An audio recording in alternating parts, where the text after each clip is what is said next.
And we are live. It's Friday night, Graham. It's that time of the week, mate. You love it, mate. Always looking forward to it. It's the time of the week where we all get together. We have a couple of drinks. We talk about West Ham and everything that's gone on during the week, and we preview the games. Welcome to everyone in the chat. Now, usually, Gray, Scott, just hang on. Nicky and Dan are not here tonight, unfortunately. But I'm going to get straight on with it because, Graham, I've got you a little guest, mate, for tonight. Who's it? I know you've a bit. I know you love this bloke, so I thought, who can I get to that Graham will love? So I'm just going to get straight into it. Making his debut on Friday night, Pint, is former West Ham United goalkeeper, Super Jimmy Walker. Jimmy, how you doing, mate? Yes, Jimmy Walker's in the house. How we doing? Yeah, not bad, mate. Great to have you on, mate. Great to be here. Great to see you all. Hope you're all well. Yeah, all doing good, mate. All doing good. But Jimmy, just before we talk about, listen, thank you so much for having you. We ain't got you for long tonight, so we're going to try to cram as much in as we can. How you doing during lockdown? Obviously, you're a coach at Ipswich now. Yeah, it's a weird time for us because everyone's off except me. We're still at work, obviously, and tested about 3-4 times a week, and I'm having to travel from Lincoln down there every day. No one can come with me, so it's a tough time. Everyone's up here, and I'm just traveling backwards and forwards at the minute. So it's been tough. It's a bonkers season, isn't it? Yeah, absolutely bonkers.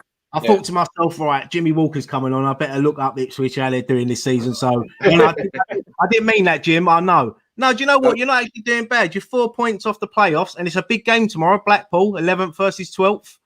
I know, but come on, you tractor boys. 11th is not good enough for us. To be fair, it's not. We should. Jim, I'll be honest, mate. If I was West Ham, we'd have took 11th at the beginning of the season. Oh, absolutely. I'd take 11th in the Prem all day. Not in Div 1. Means that's an after. It's it's tough division down there. There's a lot of good teams down there. Well, I got a bit of stick a few months back when I put it's very sort of average. What I meant by average was anyone could beat anyone. Sort of that weekend, I said it. I think the bottom team had beat the top team. Your Sunderlands were getting beat. Portsmouth had gone 3 without a win. It was bonkers. It was all over the place, and I sort of said that. Yeah. And, I think people thought I was disrespecting the league a little bit. That was not the case at all. Unfortunately, I've been in Division 1 quite a lot of my career, and it is a tough league. It's a real tough league to get out of, especially now. This season's, I mean, even without everything that's going off and making it even more bizarre, it would be a real tough division to get out of. There's some massive teams in there. Ipswich are a massive club. You've got Sunderland in there. You've got Portsmouth in there. You've got Hull back down there. I've been in the Prem in the last few years. So it's a real tough league. And you look at my hometown as well, Lincoln. They're flying at the minute. I've just been watching them downstairs, and they're 3-0 up at Gillingham and going back top of the league. So, and they play some great stuff. And it's tough. I think we've not had our run yet. We've not had our sort of 5 or 6. Well, we had it at the start.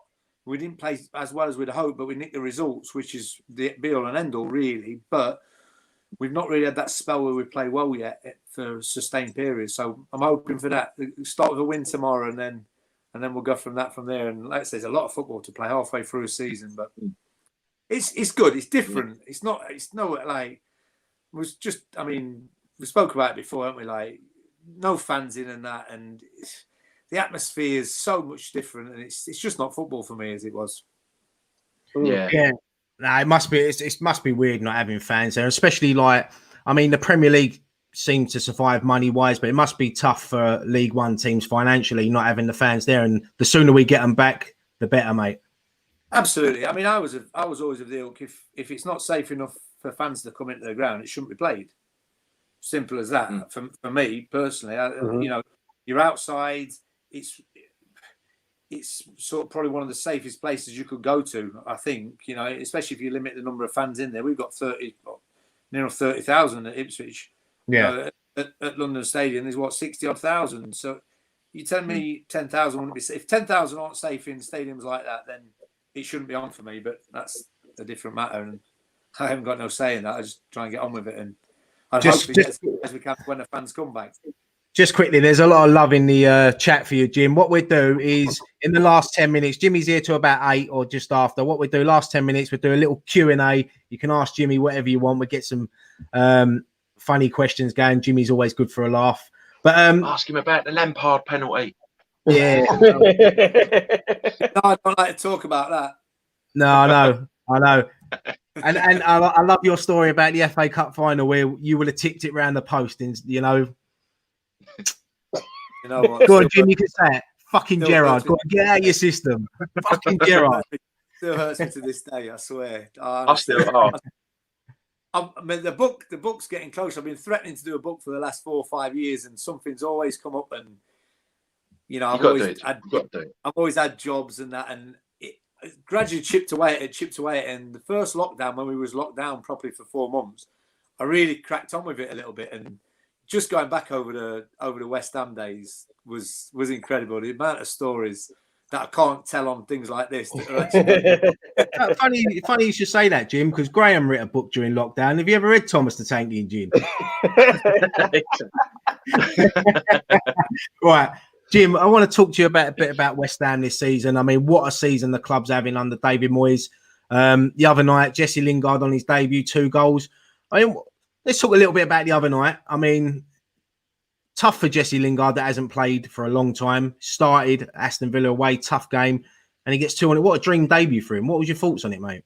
Yeah, no, I was delighted for him. I mean, you could just see the joy on his face. You know what? I just watching the game and afterwards coming off the pitch, and I think, you know, it's been superb so far, and we'll get onto that. But just the scenes at the end, he had the big, you know, and footballers all want to play football and play well. They do. And when I don't know the ins and outs of what he's been through off the pitch, but I know he's had a tough time.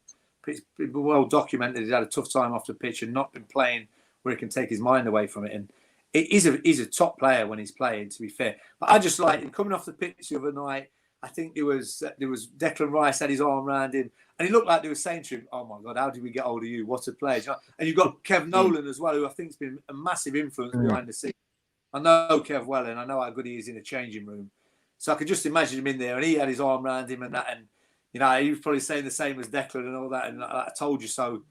You know what a player you are. And he just had a big smile on his face, and it was great to see him back playing football again. And enjoying it. Brilliant to see him in a West Ham shirt. Yeah, we all said it the other night, Jim, after the game, that he looks like that sort of player that just needs an arm around him. And he's got as you said, Kevin Nolan there, David Moyes, Declan Rice, Mark Noble as well would be doing it. You know, he's a player that needs to be loved, and he's got so much talent. And let's just hope it continues for West Ham. Well, I think, you know, I mean, I don't want to put too much pressure on him, but I think it will. You know, like you say, you mentioned Nobes in there as well. Nobes has been through the changing rooms when I was coming through, and them changing rooms were ruthless, and they brought the best out of you. You had to, otherwise you'd go under, sort of thing. And so Nobes has got the best of both worlds for me in the changing room. He's seen how tough it can be as a changing room and how much you have to fight to get heard, sort of thing. And then he's also seen the modern changing room, which has changed a lot, to be fair. And more players need an arm round them more, and right, whichever you get the best out of players is the way to go. So I think Nobes will be massive in there. Like you say, I mentioned Kev Nolan. I think he'd be brilliant. And Declan looks like he's growing into it. I mean, what a fantastic player he is. I bet you and Kevin can't wait for 195 to open. Oh mate, honestly, I was devastated. I was in there more than him, and he got a suite named after him. I had a word with the owner, Scotty. I'm like, come on, Scott, this can't be right. It's got to be a Jimmy Walker suite. Andy Carroll and Kev Nolan suite. I'm like, come on, man, help me out. We'll have to get the. Well, what we could do, we could speak to the barman and maybe get a Jimmy Walker shot. We get a shot behind the bar, the Jimmy Walker shot. There was a few of them. But listen, the season we're having, you know, it's the players we've brought in, Souček, Soufal, you know, David Moyes. What a season! Everyone just seems happy at the moment at West Ham, and we're not used to it, Jim. You know what I mean? It's usually we're at this time of the season. You know, if you'd have said to me at the beginning of the season, come February, we'll be 2 points behind Liverpool in 5th place, I would have slapped you. Incredible. Listen. But let's hope we do. Hopefully, we do get used to it. I mean, that was the whole point of moving to the stadium sort of thing. And I do still think there's a long way to go to get to where we want to as a club. Anyway, I know it's going to take. I know the fans want it now, and I want it now. And it does take a little bit of time to build. But I think what David Moyes has done is sensational. He's built a solid team. They're playing to a certain way. They really look hard to beat. They're all fighting for each other. You know, the team morale in there looks fantastic within the team. Momentum helps and results help, of course they do. But you have to have that base to start from, and Moyes looks like he's built that, to be fair. And you know, you look at 1 to 11, we're a really good side. I mean, obviously, the only negative I'd say, and I don't want to bring any negative, so I'll get out of the way now, is just if we could have strengthened a tiny bit in this window, I reckon we've got a real chance.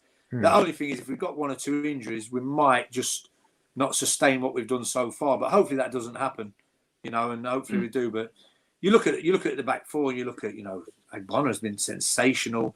The goalkeeper's solid.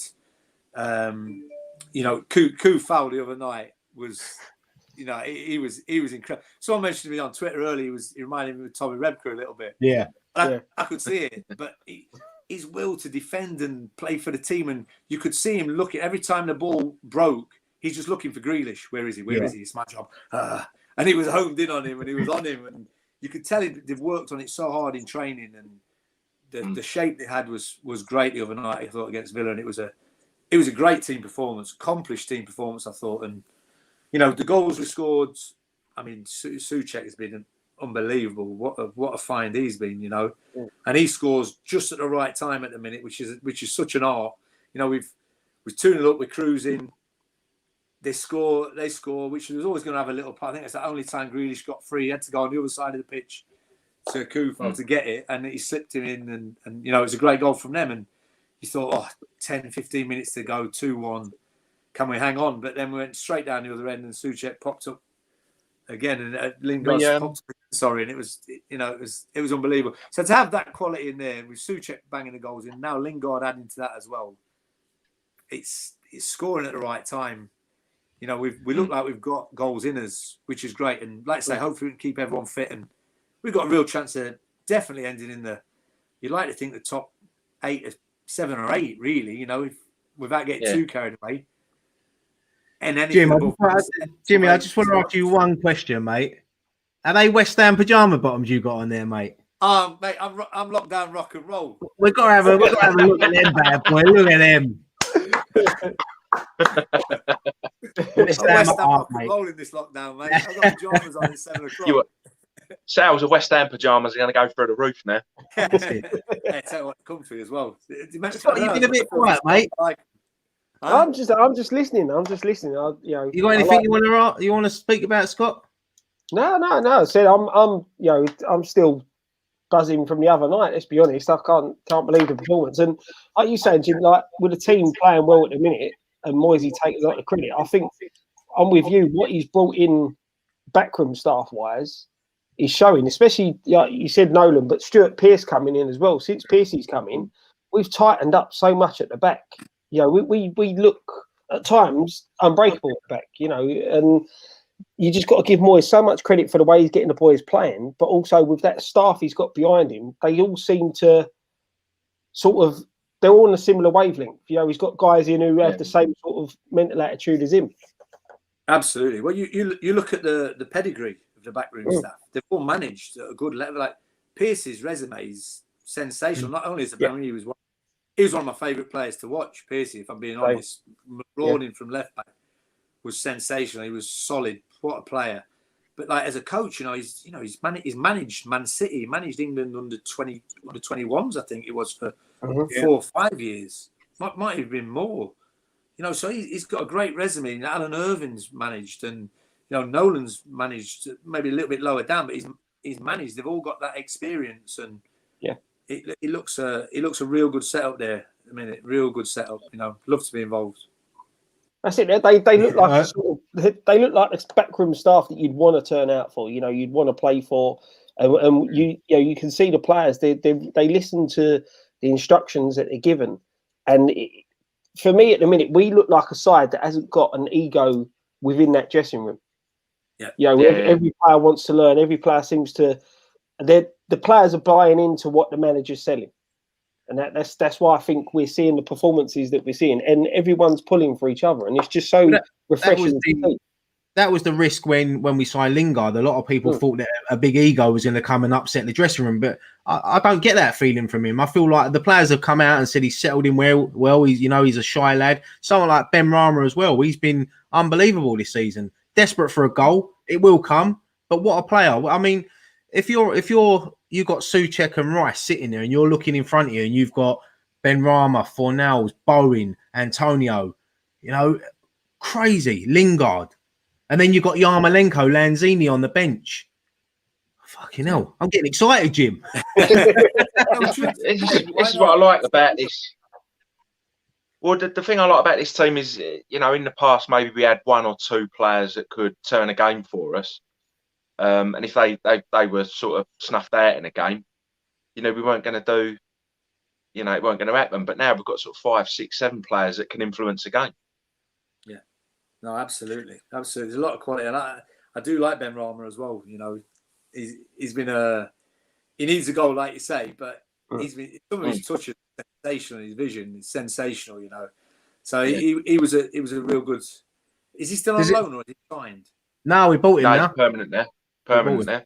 Does he remind you? Does he remind you a bit of Yossi Benayoun, the way he plays? I think. He does a little. Yossi was probably, which maybe Ben Rama could get in his game a little bit. Yossi was very direct at times. He would drive into the box. He would take a shot. He'd look to chop someone around the edge, but straight get the shot off, sort of thing. I think maybe just when he's settled in a little bit more, Ben Rama hopefully will be the same. He's got some amazing touches in and around it at the minute. If he can get a bit more, it probably comes with confidence as well. He gets his first goal. He might end up with 3 or 4 more, quite quickly. He looks a great player. Like you say, you name them players in the team. I mean, the midfield 2 in the middle, Rice and Souček. Yeah, they're as good as any as a 2 in there, to be honest. Two of the best in the league. I mean, I see a stat yesterday about Thomas Souček that he's got the same amount of goals as what Dimitri Payet, Premier League goals, in 13 games less. I saw that. It's incredible. It's crazy. I know people look at Payet, and Payet was more of a flair player. But I'd rather have a Thomas Souček in my team because that's what we've been missing. Someone like him. Absolutely. He does. It's not like he just wants to go and score either. He does the what do you say, the sort of dirty side of football as well. He'll track back. He's good. He's good in both boxes. Absolutely. Brilliant in both boxes. And it's a massive player to have. He's got a presence as well. He's a big lad. He's got an engine. Scores goals. Listen, what a player to have in your side. Him and Declan Rice alongside him was. Declan. I'm a massive fan of Declan. I could think he could play, sort of in any team around the world for me. He cruises around the pitch. I think he's looking better and better with every game. I think it looked a spell where he looked a little tired 2 or 3 games ago, maybe against Liverpool a little bit, but he's played every game, I think, for the last 18. But crazy standard of performance from him, sensational. But before we get a few questions from the chat room, Jim, we can't not have you on here and not talk about it's the FA Cup coming up. We've got Man United during the week. Obviously, us 3 definitely ain't been in a squad in the FA Cup final. I can tell you that. But I mean, what was it like, Jim, just being involved in that squad that season? I mean, I talk about the semi-final at Villa Park, the atmosphere, and then going to Cardiff against Liverpool. I mean, no one was giving us any hope. And I'll say it now, and I'm sure I speak for Scott and everyone watching and Graham, that you boys done us so proud that day, and we're still proud now, even though we lost. We were so proud of the way you performed that day. Yeah, definitely. But what's your memories of that, mate? Mate, honestly, so many memories, so many emotions around it. It's incredible. I mean, I can sort of ease myself with the fact that it was probably one of the best cup finals of all time. It was an incredible cup final just to be involved in. Obviously, I mean, I know I spoke about it before, and it's fresh in my mind, obviously, because I've just done bits of this through the book and that in the last few months, and it's fresh. But I remember building up to it, and I know I spoke about it before, but just getting back fit for me, if I go back a month or 2 before, was a massive step after my knee. And to get back and play the games I needed to play to get a new contract at West Ham and was sensational. Being back around it was brilliant. And I played against Liverpool at Upton Park and we lost 2-1. But it was a terrific game. I really enjoyed it. I probably should have saved the first. Well, I should have. And it was then like 2-3 weeks leading up to a couple of weeks leading up to the cup final after that. And I'm in Pards' ear massively. I'm going, look, it's fate, Pards. You know I have to play. It's fate. Like a year to the day, more or less, we're at the same place where everyone's wrote me off, and I've come back from this injury, and like you didn't think I'd be fit. No one thought I'd be fit. I didn't think I'd be fit for a lot of it. To come back to be fit, to be playing this, and we're in the cup final on the same, more or less the same day at the same place. Like, it's fate. It's written in the stars. The gods will shine on us if you play me. So I was on him every day, and he was that close. He admitted he was that close. He pulled me in on a couple of days before. I think it was a Thursday. And I'm like that all the way. Please, tell me I'm playing. Tell me I'm playing. And he's giving news. And I got it. Xhaka's brilliant that season as well. He's a great guy and a great goalie, to be fair. And he played every round. And Paul said, look, Xhaka's played every round. I said, look, there's no time for sentiment, Gaffer. You need to play me. You need to play me. So for me, I understood why he didn't. And it was great to be involved in that. And I backed Xhaka up all the way. And the lads, like you said, the lads were sensational, You look at Marlon. Marlon would have been the one person who would have he'd have ran over his granny to knock that ball in at the back post, but he just literally couldn't move in extra time, and the ball's there to be tapped in, and he couldn't move, and we're like, hit it, and it was it was incredible. And then obviously when it went to penalties, it's a lottery, and you feel for Anton misses and a couple of us, and it's one of those, and so we're down, but we was. We'd been involved in one of the greatest cup finals of all time. We'd give it a real good go, and what an amazing squad. The lads were fantastic there as well. I remember I wrote in the book at the end of it, just to cap it off, I remember stood on the pitch at the end just looking round, and it was a moment for me for how far I'd come from a year ago, from more or less my career was finished. To actually come back to be involved in the cup final was a massive achievement. But I listened to the Liverpool fans singing "You Never Walk Alone," and it was an amazing sound. I just couldn't help in my head thinking, and I'll never know. This is what hurts me. I will never know, and it'll stay with me forever. That what if would I have saved Gerrard's shot? I don't know. That was my game down low, so I'll never know. But that I'll have to wear that forever. But I just couldn't help thinking, if it was the West Ham fans in there singing Bubbles and we were celebrating, it would have sounded so much better. Oh, massively, mate. It's a day. I know we lost, but it's a day we'll never forget, especially as fans. But do you think we can win it this year? Do you think we've got the team, the squad to? I mean, United's going to be a difficult game midweek. Fifth round. It's a tough one to ask to stay with, sort of around where we are in the league and win the cup. I don't know what I'd take this year, to be honest. I think I'd probably take the league this year and finish high up, maybe a European place. Maybe then with the quality of squad we've got, we can keep hold of Declan, which has been massive for us. We can add a couple more in as well on top of the quality we've already got. And that gives us a real chance going forward then for next year. I know I'm thinking far ahead, like too far ahead at the minute, but if you can think that I don't know. I love the FA Cup and I'd love us to win it. But to do both, I don't know which one I prefer this year. I mean, which would you prefer? I'll be honest with you, Jim. If you offered it to me now, I'd probably take fourth from bottom to win the FA Cup.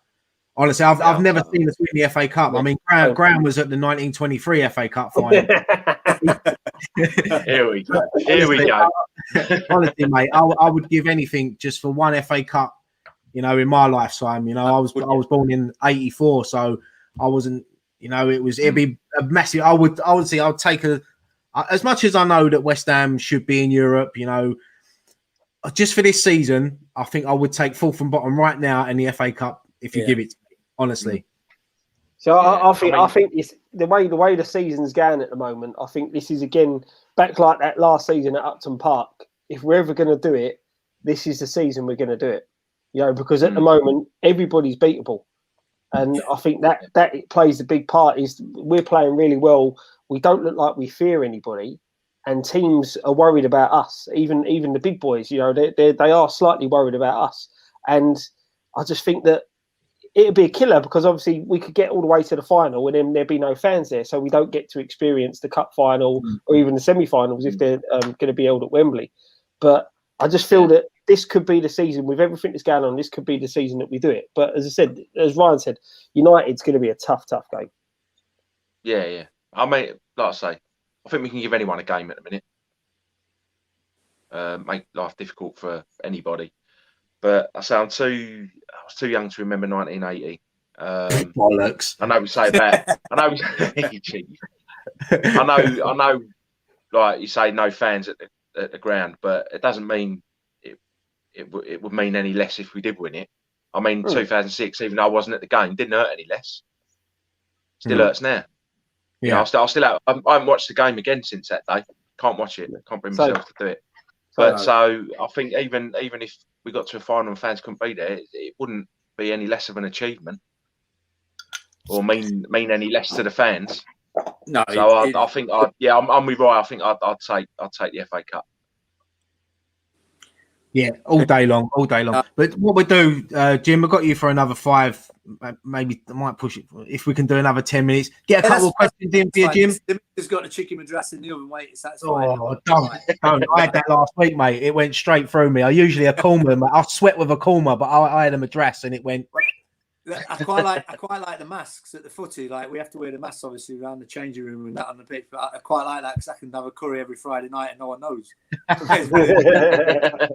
Well, we've got one here from Paul White. Jimmy, who was the angriest player in the changing room?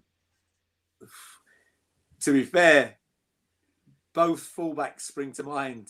It must be a fullback thing. I mean, the obvious one for me was. But he was such a nice guy as well. I got on so well with Tommy. He was a man of few words. But Rebka was on the pitch. He was like, I don't know what happened to him. You have obviously the set coaches talk about when you cross the white line, you've got to switch, you've got to change, and you've got your game head on. He crossed the white line. He turned into a raving lunatic. He was mental, but it was part of why he did so well, I think, as well. But he was. On the pitch, I'd say Rebka.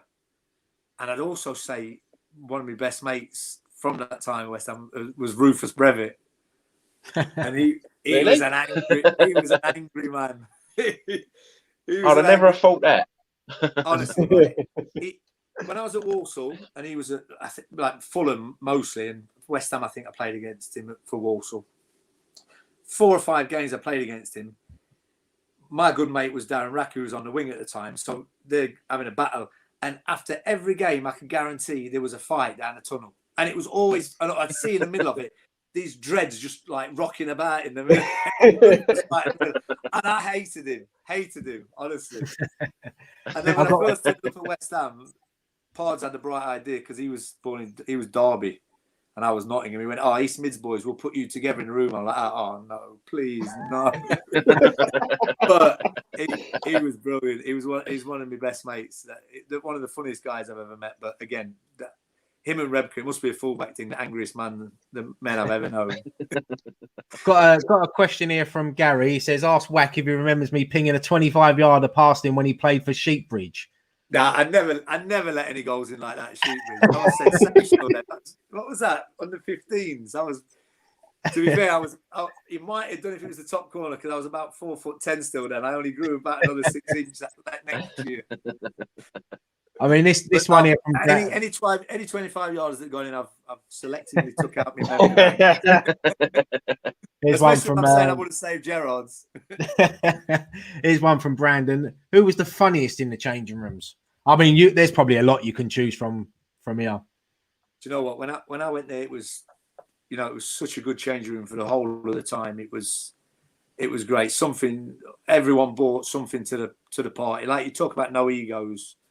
Now and that there was no egos at all in that day. We had to rein Nigel Rio-Coker in a little bit, obviously, but apart from that, but the changing room was brilliant. I mean, I loved, and Anton was one of the funniest guys I've ever met. Rufus Brevitt was unbelievable.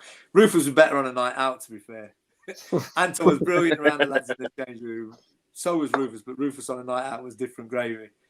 But Zamora as well. Zamora was such a funny guy. There was always something going on. Don't forget you had a young Nobes as well in there, like that youthful exuberance. He was 18, 19, but 17 when he first came through, and there was always something going off. There was always a prank being played. I was usually involved in a few of them, if I'm being honest as well. I loved it. It was such a good time. Everyone around the ground, you know, from Shirley in the kitchen and the kit men, Pete and Eddie, and that was brilliant. There was always some banter going off at some point, and it was a great time. And it was, you know, what a time to play football. I loved every minute of it. But out of them all, you'd probably say Anton was, and for me, Anton's hilarious. Brevit's one of the funniest men I've ever met. So I'll probably go Brev. I've got one here from Adam. I knew this one was going to come up. How did you feel saving Lampard's penalty in the League Cup? Look at him, he loves it. I was there that night. Story 100 times. I never get tired of hearing this. I remember there being, I was there that night behind the goal, and I remember when you saved it, the roar. You know, it was better than winning the cup. I'll be honest with you. Well, I sort of got that. I mean, I never knew what it meant to the fans, obviously, before, and I was just, you know, it was amazing for me to play in that game because that's the first time, you know, I played in the first round against Southend, and that was a great, you know, to make my debut at Upton Park was amazing. Probably 15,000, 16,000 there. So, you know, I'm waiting for the big occasion sort of thing. Obviously, going to Stamford Bridge, there must have been 7,000 or 8,000 West Ham fans down behind that goal, and the noise was incredible. You know, the game was great, but you know, to actually save that penalty and see the reaction of the fans after. I mean, if you look at me after, I'm trying to give it the cool one, but inside I'm absolutely buzzing. I'm buzzing. I've got to keep it little because there's still 15, 20 minutes left in the game here. I don't want to. I did notice though, Jim, when the ball went up the other end, you was picking all the pound coins up. I must have had about 25 quid in my socks. It was like 2 quid coins. I was used to like Division 1 and that, and like 5p's and 2p's raining down. Oh, I'll leave that. This one, there was quids and 2 quid coins. Yeah. I'll have them. They're going to piggy box. Didn't you say when you said before, you said the lino was trying to flag for a retake or something, wasn't he? Honestly, you couldn't even script.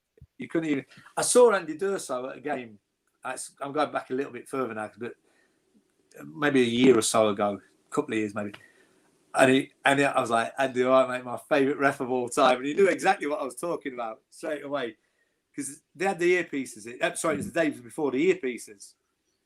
So, I mean, a long story short, because I have said it a few times, but Martin Tyler sent me a DVD. It weren't even a DVD then. That's how long ago it was. It was a tape. He said, he left me a note and says, fantastic performance. I thought you might want to see this back.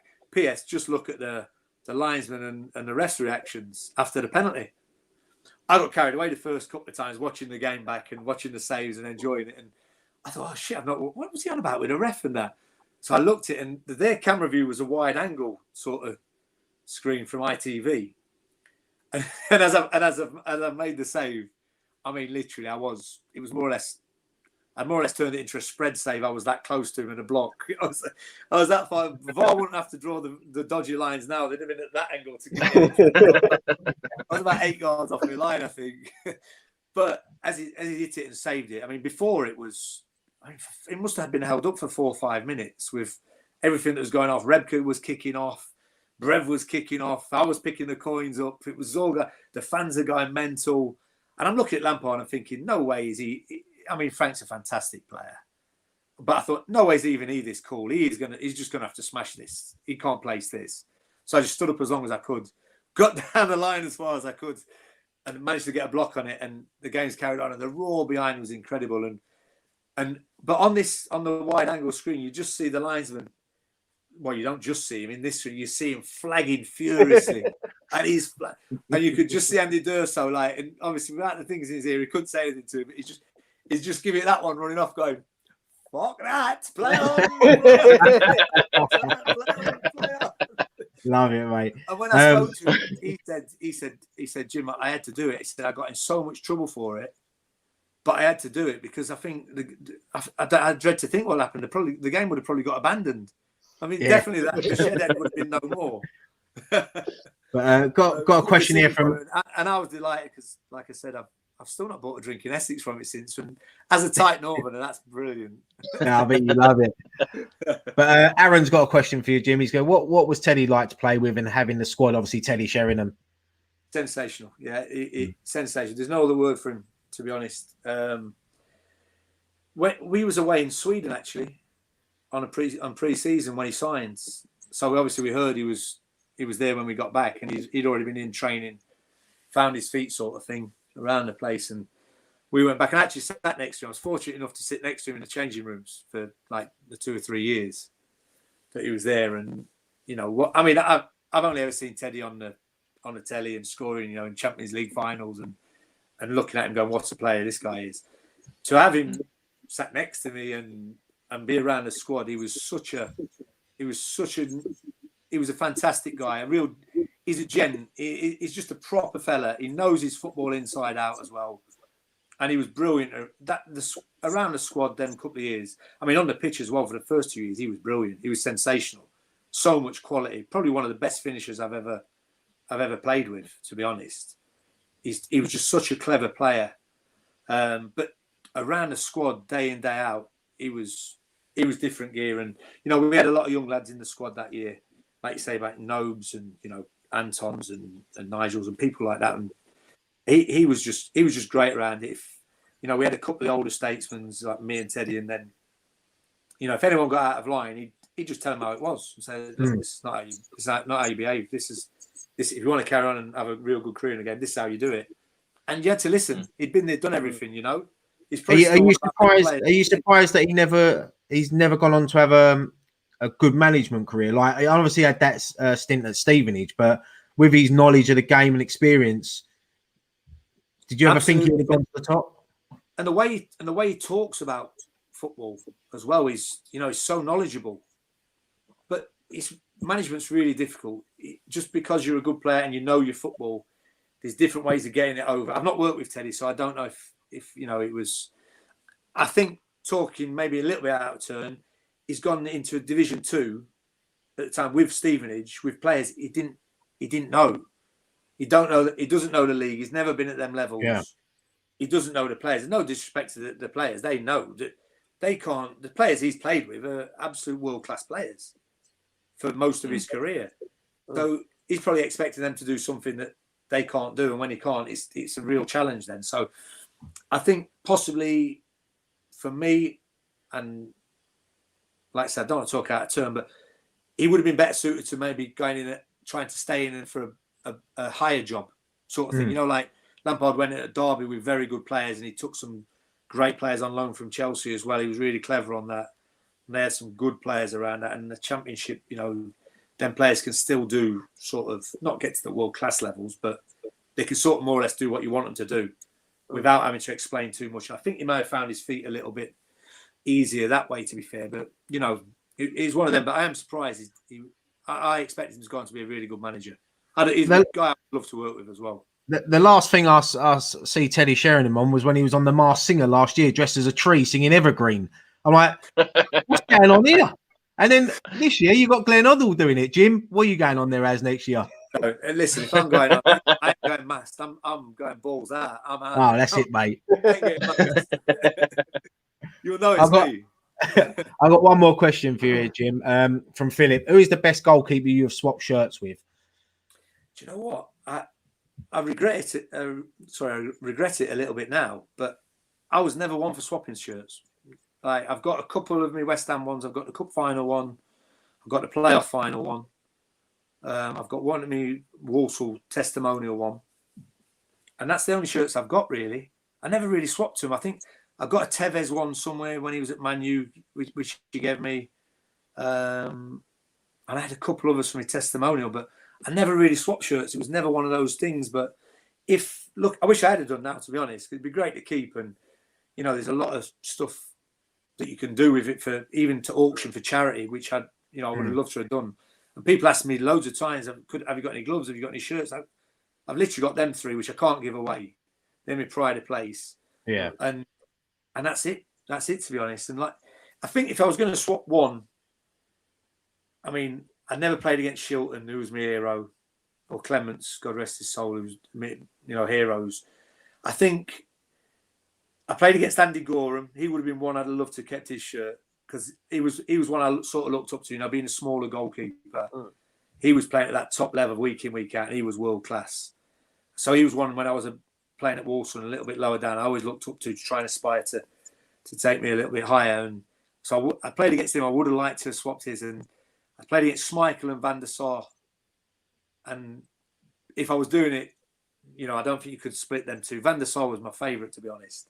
Totally different goalkeepers than me. He was like 6'7". He was a Rolls Royce of goalkeepers. He was great. I mean, I love Schmeichel as well. Don't get me wrong, but I think if anyone, I'd have swapped Van der Sar's. I don't think he'd have wanted mine in return, but I'll tell you what, though, we have actually got a goalkeeper in the room. We've got Sean from the Isle of Caton charity game. He said he was the best goalkeeper you swapped shirts with. I mean, obviously you played in the first Isle of Caton game. I was lucky enough to play in the second one. I mean, the first one, what a great day that was for an unbelievable little girl. With the way the West Ham communities come together to help raise money. I know you was away for the last game, weren't you? But you're definitely gonna not leave the country this time, and hopefully. Listen, do you know what? Like you touched on there, Ryan. It's what an inspiration the little girl is. She's amazing, and what she's been through and going through, and how the West Ham family have come together to help her. They've raised so much money, and I know they're trying to raise a little bit more now at the minute as well for some more treatment. So to go what she's been through, I mean, the game was 3 years ago. Am I right saying that this summer? Yeah. And and she'd been going through it for a few years then as well, and raising money for this. And when you look at things like that, you realise how lucky you are and how fortunate you are. And I always say, if I can do anything to help in them ways, then 100% I would. I was gutted with the last game. I got the dates wrong. They gave me like a Saturday, and I even booked the holiday, so I came back a day earlier or it was a day later to get back for the game. And it was only, I think I was away, and I looked on Twitter, of all places, and it said the dates, and it said Saturday, and I was like, that can't be right. And that's when it felt. So I was devastated, and I couldn't even. I looked at flights to even get back, and even if I was with the missus at the time, she said, "No, listen, you got a missing kid," and that. I said, "I've got to get back for it," but I just couldn't get back for it, so I was devastated. Yeah. So it was year I'm there. I mean, I was lucky enough to play in the second game, and Dixie was the manager, and Dixie's my hero. I'm sitting in that changing room, and I'm looking around, and you've got all these players there, and I'm looking at Julian Dix, and I didn't want to let him down. And then I turned around, and in the shower, you got Danny Dyer sitting there with a fag hanging out of his mouth. I love this, but no, look, I'm sure that Sean and Baz and all that, when we can get it back, they'll organise another game, and it'll be massive. There was like 3,000 people there at Aveley in the last game, and to be involved in that was unreal, and it was all for a great cause, and everyone's chipping in and doing well, and she's a fantastic little girl. We all wish her well. Absolutely. But Jim, I know you got the madras in the oven, mate, and but listen, thank you so much for joining us tonight in the first half of this show. I've been wanting to get you on for ages, and I know it's been difficult, but my mate's literally just texted me, and he went, "What we do, right, when things ain't going well and we need a bit of positivity in this channel, I've got a little character called Positive Pat."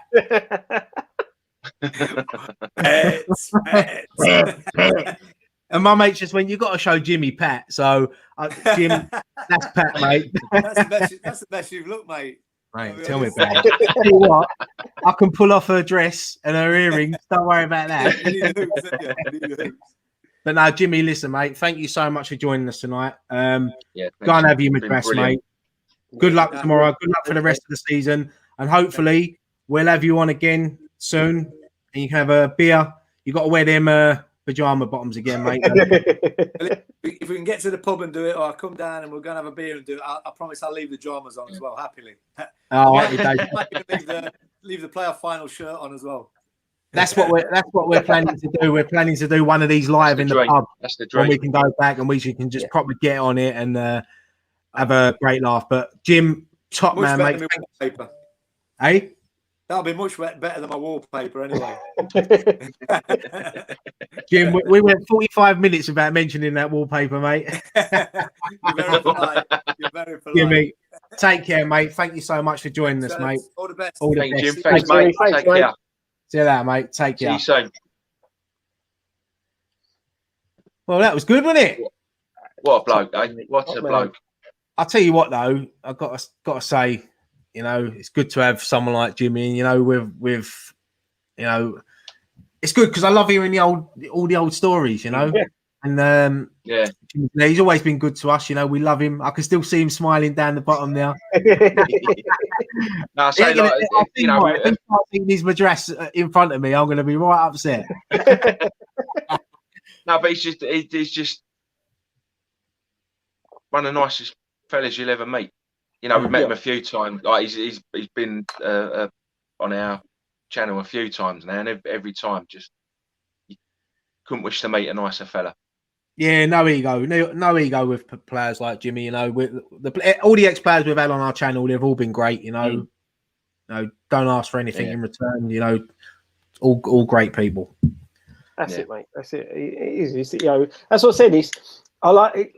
Every time we've met Jimmy, he's, you know, listening to his stories and just some of the things. You know, it's just so good to sit there and listen. You could do a 2-hour show and just listen to his stories. Oh, massively. He's absolutely brilliant. Absolutely brilliant. To be fair, though, if I had an Indian in the oven, you wouldn't have got 45 minutes out of me today. Must be the theme. I had an Indian before I come on. I had one. I had one last Saturday. I've got steak after this. You love it, Craig. Steak. But yeah, what do you want to talk about? We sort of covered the game. Do you want to talk about the title in there? I mean, David Moyes come out today praising Thomas Souček. I mean, we touched on it there. I mean, his stats so far this season are unbelievable. I mean, what do you make of Thomas Souček, Scott and Gray? You know, he's got to be one of our best signings in the last how long. For the price we paid for him as well. Do you know what? He... Go on, Scott. Sorry, mate. No, go on, mate. Go on. No, go on. You go first. Go on. No, he I think that when Jimmy was talking about him, you see his presence on the pitch, and as we brought up in, I think it was post-match Pint and stuff like that. You know, it's not only goals that he adds to the squad. You look at some of the tackles that he makes, and I feel that, you know, when you hear Moyes saying, you know, him and Kufau are always coming in on their days off, and it's rubbing off on the team. I think when you're playing and you see players like him who, in the 90th minute, are still trying to get forward, are still making them runs, they're making them important blocks and tackles and things like that. It inspires you to push through the pain barrier, to go on and keep going. And, you know, he for me, you know, when you're looking at the players that are performing at the top of their game for us at the minute, you know, picking a player of the season is tough, but he's going to be in and around the player of the season for us without fail. You know, 100%. Oh yeah. What he's added to that team is we signed him. It was a year ago the other day, wasn't it? So he's been there a year now, and since he come into that club, since day one, you know, he's just added something to our midfield. All right, the results weren't going our way in the beginning, but when him and Bowen come in, if it wasn't for them two, I think we'd have gone down. They added to that squad. Yeah, 100%, mate, 100%. Because, you know, like you said, you've got Bowen who come in, who you know, at the two signing, Bowen was the one that come in a bit of not a fanfare, but he was the one all the expectation was on. You know, he scored goals for Hull in the Championship. He was their top goal scorer when he came in for that season, and everything was him. And Souček sort of went under the radar and just popped up, and you sort of forget how important he was to the fact that we stayed up, and that him coming in and just the relationship in that midfield that he's got with Declan Rice.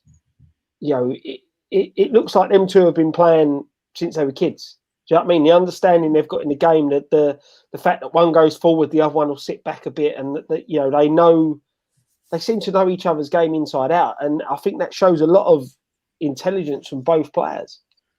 I think when you look at him the other day, like the way he took his goal, you know, he didn't panic, did he? He doesn't look like you always think that he's going to be that player that he's only there to do headers. He's only good at headers. But the way he took that goal the other day, and for him to get in the box, it was a great finish.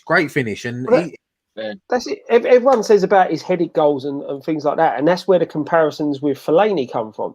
But I can see why Moyes says he reminds him more of Tim Cahill. And that sort of goal, Cahill was shorter than Souček and was very good in the air. But the runs he makes and the fact that I'm sure he's just got as many goals with his feet as he has with his head. He may have like the odd one more, but that's what I'm saying. He's, I think to be honest, comparing him to Fellaini does him an injustice. Yeah, because I think he's better. I think he's better than Fellaini.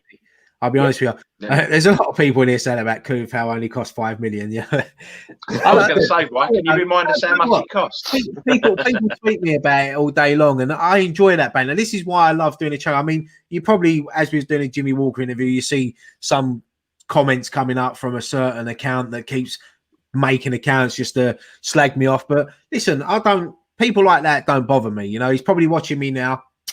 I love you, mate. You make my day because you take your time out to watch me and watch us. So keep making them accounts, mate. I love the comments where people, they give us good comments, so I'm not even going to entertain people like that anymore. We're trying to do, we've brought Jimmy Walker on here tonight. He's giving up his time, and you get people trying to spoil it for everyone. But you know what? As I said, that's for you, sweetheart. But that's it, mate. Look, we said this, we touched on this before, didn't we? At the end of the day, if people want to do that, then if that's all they've got going for them in life is to come on to look. You've seen it's probably the same person that was giving Nicky a bit of stick yesterday, and we think we know it is, but the thing is, mate, you see with everything that's going on at the moment, with the abuse that certain players are getting. And it's been highlighted a lot with the racist abuse going on to players after they don't perform well and all that. I've said before, social media is a horrible. It can be a fantastic place, but it can also be a horrible place. And it's one of them where it's what you dwell on. You saw, going what we were discussing, like obviously off air, but what happened with the messages to Nicky and last night. If you focus on that, like you've said in the past, right, you give them people what they want. Them people want that time. I found it more funny that I was blocking him and it takes him 10, 15 minutes to make another account and block him again. But do you know what? As I said, we do this because we enjoy it. We enjoy the interaction with the chat on here and when we do post-match pint and the watch-alongs and all the fan cams. And we appreciate everyone that gets involved in our channel, It's as I said, we've all got full-time jobs.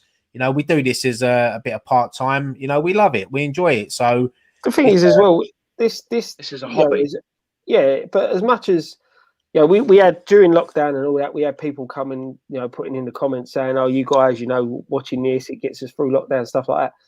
Let's be honest, doing this has got, even though lockdown for me hasn't been like it has for everyone else. I've been lucky enough to have a normality in going to work and stuff like that.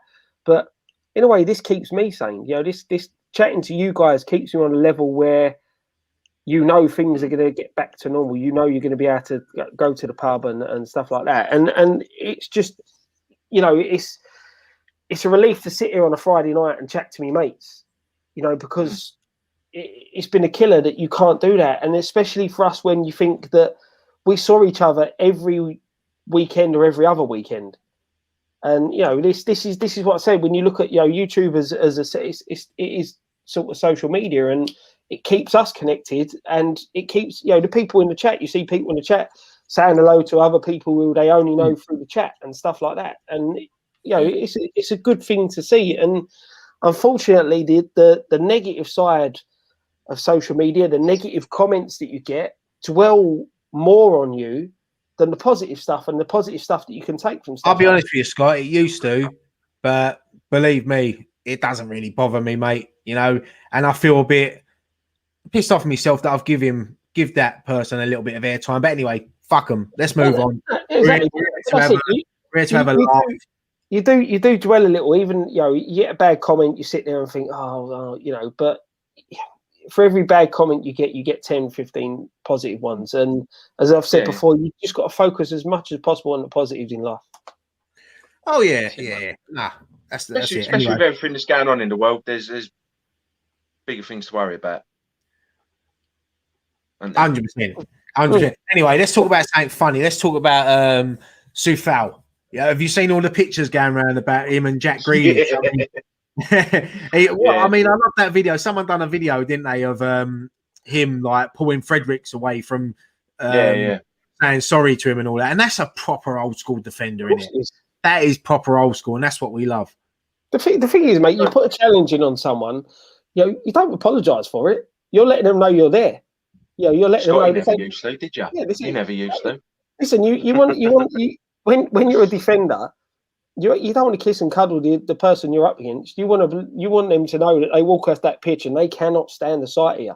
And let's be honest, that's what happened on the other night. Grealish was happy to get away from Souček because he got no joy out of him. And some of them pictures I've seen, the ones I flicked through earlier on, they're just so funny. I think the one that done me was the one when he was on the aeroplane and he was looking through the window. I like the what was it? Psycho? No, not Psycho. The Shining. Yeah, it was coming through the door. But he's smashing through the door, isn't he? The other one I thought was good. Where it was the one with the picture of the man and the woman in bed, and he's like, was he thinking about other women? Is he thinking about? He's just Souček's head just there, 2 seconds, man. I was going to take myself out because I'm dying fucking for a toilet and I can't. Usually I hold it to the end, but I'm really struggling. So give me 2 minutes. Yeah, go on, mate. Me and Scott can talk nonsense for 5 minutes. We're good at that. We're good at that. But no, it's go on. No, what I was going to say, like we were talking about Souček and Souček. Mm-hmm. I think no, regardless of how long they're with us, I think they're going to be sort of our people are with Di Canio now. That sort of level of sort of respect at the club, regardless of what they do, or for however long they're with us. I think they're going to be sort of 20 years down the line. They're still going to be club legends, I think. Yeah, no, I think that I think with Souček, he's one of those. He's the type that's going to become a cult legend, like a cult hero. Sorry, not a cult legend. One of them players, a lot like Repka. Repka he's a cult hero. You knew what you were going to get, and Souček is, he's such an amazing right back for me. He's, he looks hard though, doesn't he? He just looks like he eats gravel. Yeah, he looks hard. But the way he comes across, you see, I think he tweeted that, saying on the pitch I look like a psycho and stuff like that. Yeah. But he seems proper, down to earth type, and he just loves. Do you know what he looks? Go on. That was quick. I live in a flat, don't I? So I ain't got to walk up the stairs or anything. So, and I got myself a fresh JD and Coke. Oh, I know. It's not bad. But Scott, what you were saying, I think he looks like the sort of player. If you turn up on a Sunday and like you're a left winger and you go, it's just the way he give him the eyes, and he was like, "You're my bitch tonight. You're my bitch," and that's what I love of him. He's old school. He don't do anything wrong. He does everything right. Adam, yes, I did wash my hands. Always wash my hands, mate. Always wash my hands. But yeah, no, he's just a proper old school defender, isn't he? No nonsense. I mean, so mate, me and Scott were just saying, I think regardless of how long him and Souček are with us, I think in 15, 20 years' time, they're going to be sort of held in the same sort of respect and that as Di Canio is now. I think they're going to become club legends. This team, if we can keep this team together and add a few more players to it, this squad at the moment has got the makings to go on. As Jimmy said earlier in the show, we're only a couple of injuries away from it being a disaster. If Declan Rice picked up an injury, Souček, Souček, any of them, touch wood, it don't. Antonio, we know what he's like. But if we've been sort of lucky, haven't we? so far this season. And touch wood, that continues. Touch wood, it carries on. Yeah. Yeah.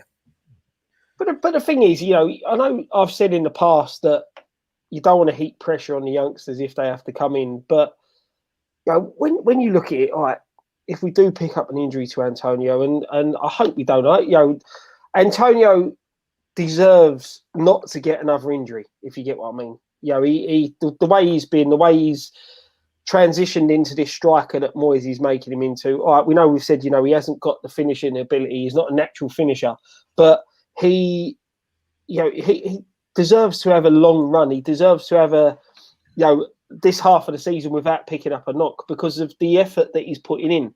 You saw go back to the start of last season, and I was sitting here saying he's one of the players who I think we should sell, to the fact that now he's such a key factor in how we play, has shown the improvement that he's put into his game personally. We were told that he was training when training by himself to get himself better and working on his touch and stuff like that. And you're seeing that now. That ball seems to stick to him a lot more than it used to. And I just feel that if we can keep him fit, the sky's the limit. But maybe if he does pick up an injury, you saw with Yarmolenko when it was only in the cup and it was only a lower league opposition, but he's got that bit of finesse that Antonio hasn't got. He'll still give you what he can give you, and maybe it is an opportunity for someone like Odibeku or another one of the youngsters to step up to the plate. You've also got Bowen that can play there as well. Yeah. We've got options. And that's it. And that's the thing as well with Bowen and Lingard, like you said the other night, Ray. Lingard can play in that role if we need. We're not going to get the hold-up play, so we have to adapt our game a little bit if he does get an injury. But we wouldn't have to tinker too much. You've just got to change the way you approach the attack. But even if you look at, you want to play on the break. If we lose Antonio, you've still got Lingard who's got a bit of pace. Benrahma's not really, he's not slow. Bowen's not slow. So you've still got players there that can hurt teams on the counter.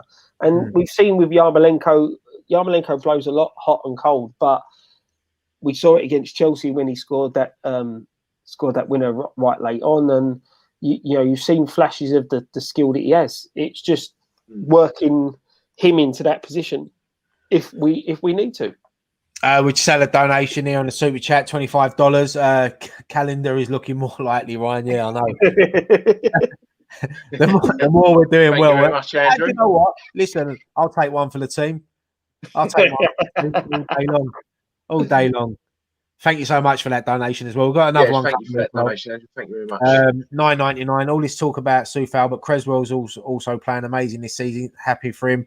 Yeah. He's been a good servant for us, all the players playing for the manager. Yeah, I totally agree. I think Creswell's back to the old Creswell that we all know. He's assist this season. He's playing with a smile on his face as well, and that's made a big difference. Because he's got players around him that gives him the confidence to go forward. So. Yeah, I totally agree with that. And the thing is as well, you look Thank you for the donation. Yes, very much so.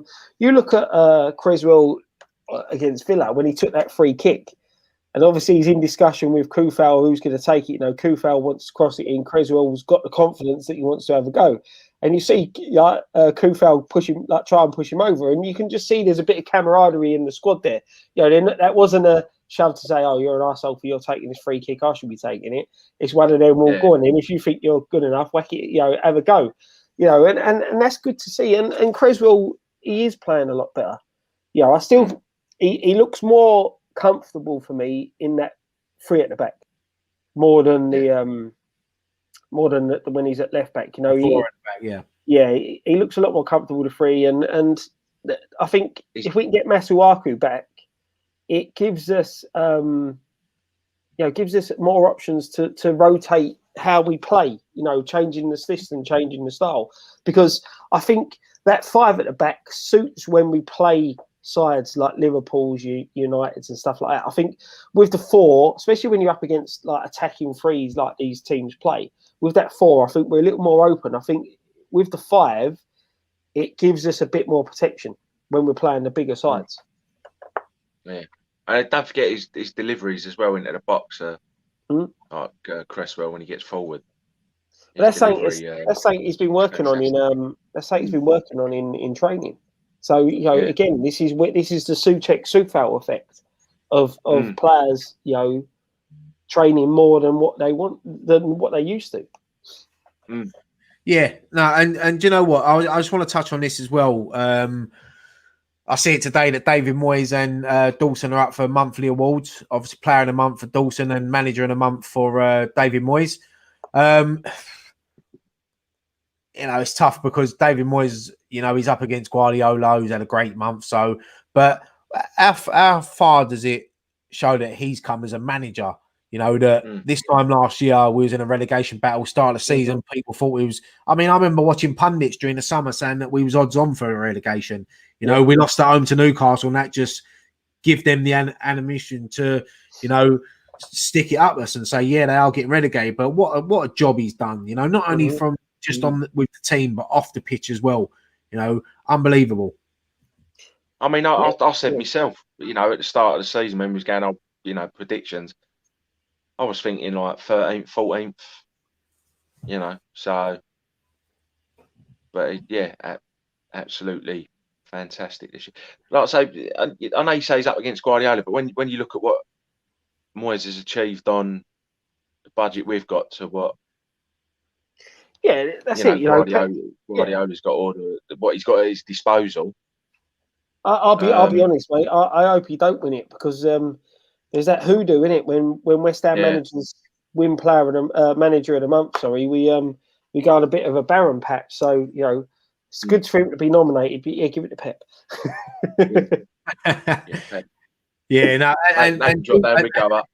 And do you know what? I can't. When we signed Dawson, people were underwhelmed by the signing. We all thought he wasn't going to be involved. He took his chance, and for us to sit here now and say that Dawson is up for Player of the Month in January, sorry, it's credit to him. It's credit to him. And do you know what? I sent you that screenshot the other day, didn't I? A stat about him that he's the highest scoring defender since 09-10 in all four divisions. So have we found ourselves a cheap little gem here? Because we can sign him for what is it, 2.5-3 million at the end of the window, end of the season. Sorry, and to add him to our squad, I think he's been unbelievable. And you know what? I'm glad that I can hold my hands up and say he proved us wrong because I never said that he was a bad player at that time when you're linked with 30-40 million pound defenders. And you get you get someone from Watford on loan. No disrespect to him, you are going to be a bit disappointed in that. But we might have just saved ourselves forking out 30 million pound for a defender because he's only 30 years old.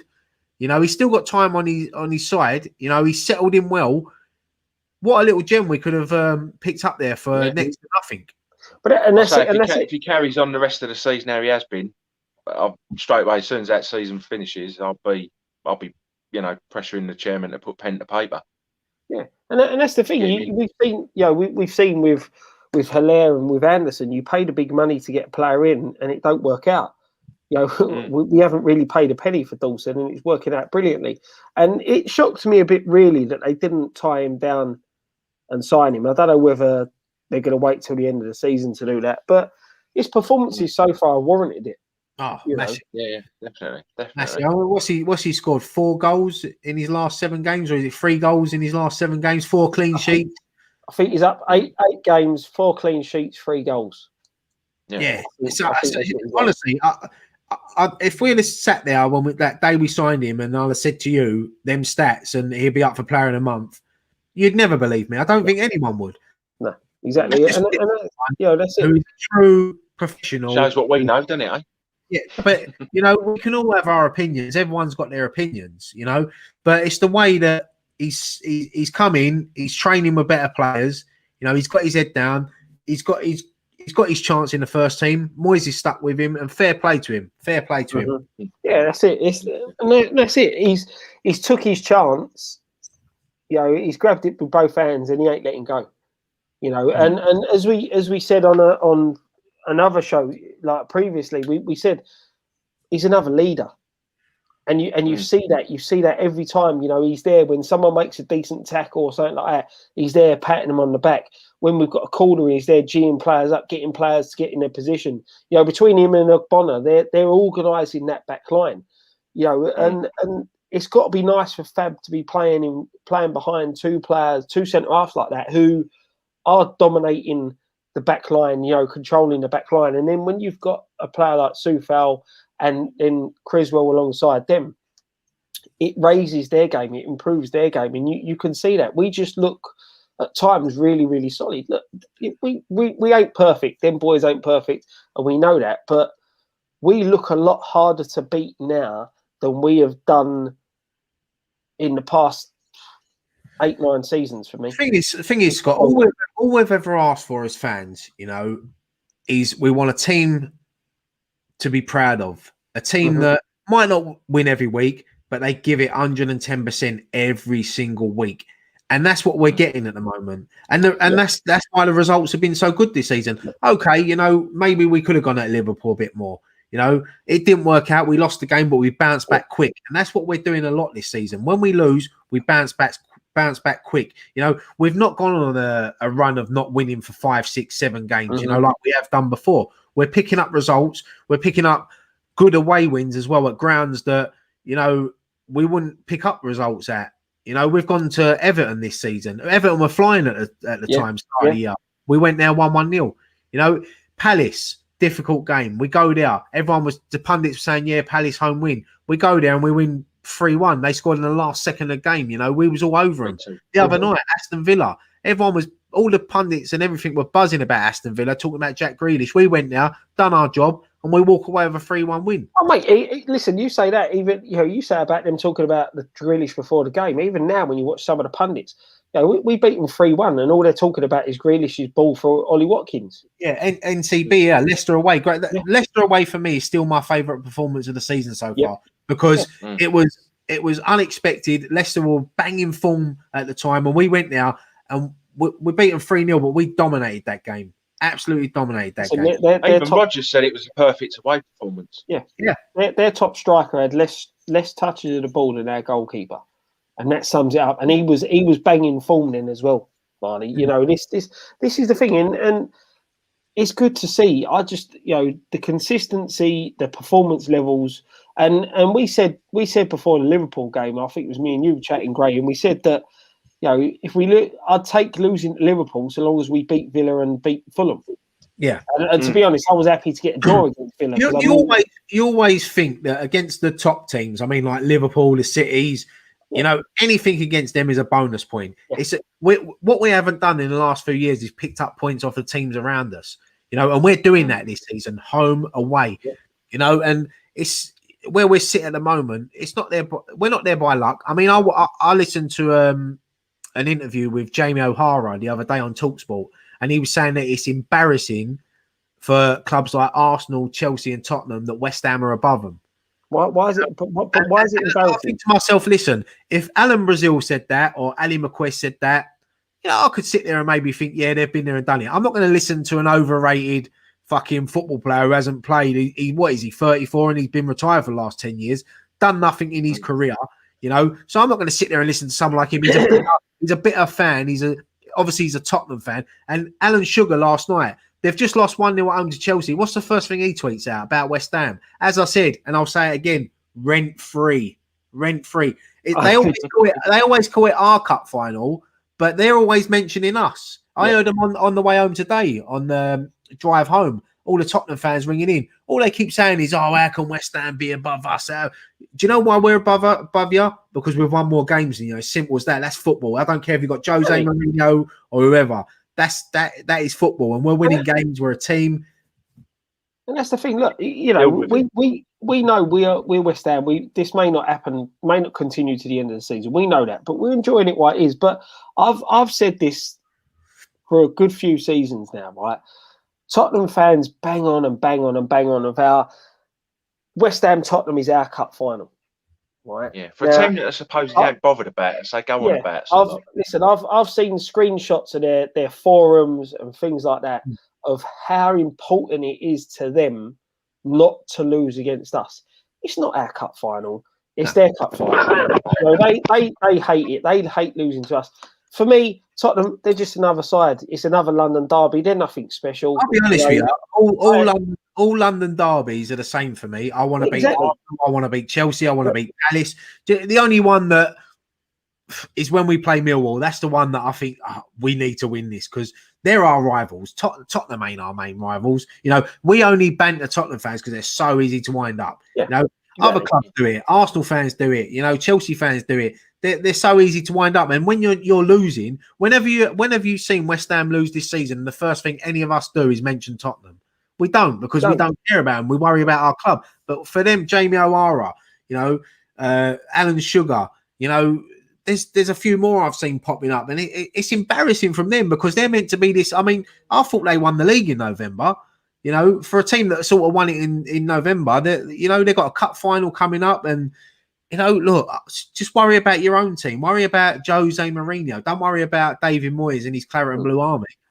Exactly, that's it, mate. That's it. At the end of the day, we've got to concentrate on ourselves. That's what every other team should be. Look, if they want to worry about us, it tells you one thing. If teams are sitting there mentioning us and their fans are mentioning us, it shows you how well we are actually doing. This was another comment. This is another thing. Station 3576 says Danny Murphy saying about Lingard was a big fish in a small pond. You know, for Danny Murphy to say that, Danny Murphy is one of the most bitter ex-football players I've ever seen because he hates it that players these days earn more money than what he did. He thinks that he was like prime Ronaldo in his days. You know, he played for Liverpool. You got to remember, Danny Murphy played for Liverpool. So if you're talking about a big fish in a small pond, you shouldn't be saying things like that because Danny Murphy wasn't the greatest player going. He was a good player, but I just find that disrespectful when people are saying things like that. I really do. Yeah, mate, let them keep saying it. We'll keep doing our thing. Just let them. Exactly. We're obviously doing the same. Right. You know, there is certain players. It's not so much big fish, small pond. It's certain players fit the mould of certain clubs. You know, I think I was listening to TalkSport yesterday, and someone on there turned around and said sometimes you get a player that can be fantastic for one team, moves to a bigger side, doesn't quite cut it, and then can go back to that team and be exactly the same player he was before he left. And it's just the fact that I'll tell you exactly. I'll tell you one player now who you could just summed up there: Wilfried Zaha. Yeah. Went to United, didn't work out. Back to Palace, he's their best player. And it's, you know, the big fish, small pond for me. The prime example of a player who was a big fish playing in a small pond and who I don't think would have cut it going to a bigger club was Matt Le Tissier. Matt Le Tissier for Southampton was absolutely sublime. I don't know, Scott. I think Matt Le Tissier was an absolute legend. One of the best players I've ever seen play. Matt Le Tissier is one of them players who should have had a couple of league championship medals in his collection. He should have had, but he didn't because he knew where he was best suited, and he was best suited at Southampton. I didn't. Them teams at the time, who when he was. I don't know. I think Le Tissier could have gone anywhere and still been the same player. No, he was fantastic. No, he wouldn't have done because he wouldn't have stood out as much. He wouldn't have gone to a Man United, especially that Man United at the time, and been the player that he was at Southampton. Oh yeah, no, I understand what you're saying now. He obviously stood out more at Southampton because of, but I still think Le Tissier could have played in any team in the world and still been as good as he was. He was unbelievable. He's one of the best players. I'm glad. Listen. I'm not slagging him off as a player. I think he was brilliant and one of the best free kick takers that we'll see. But I just don't feel he would have done anything special at a bigger side.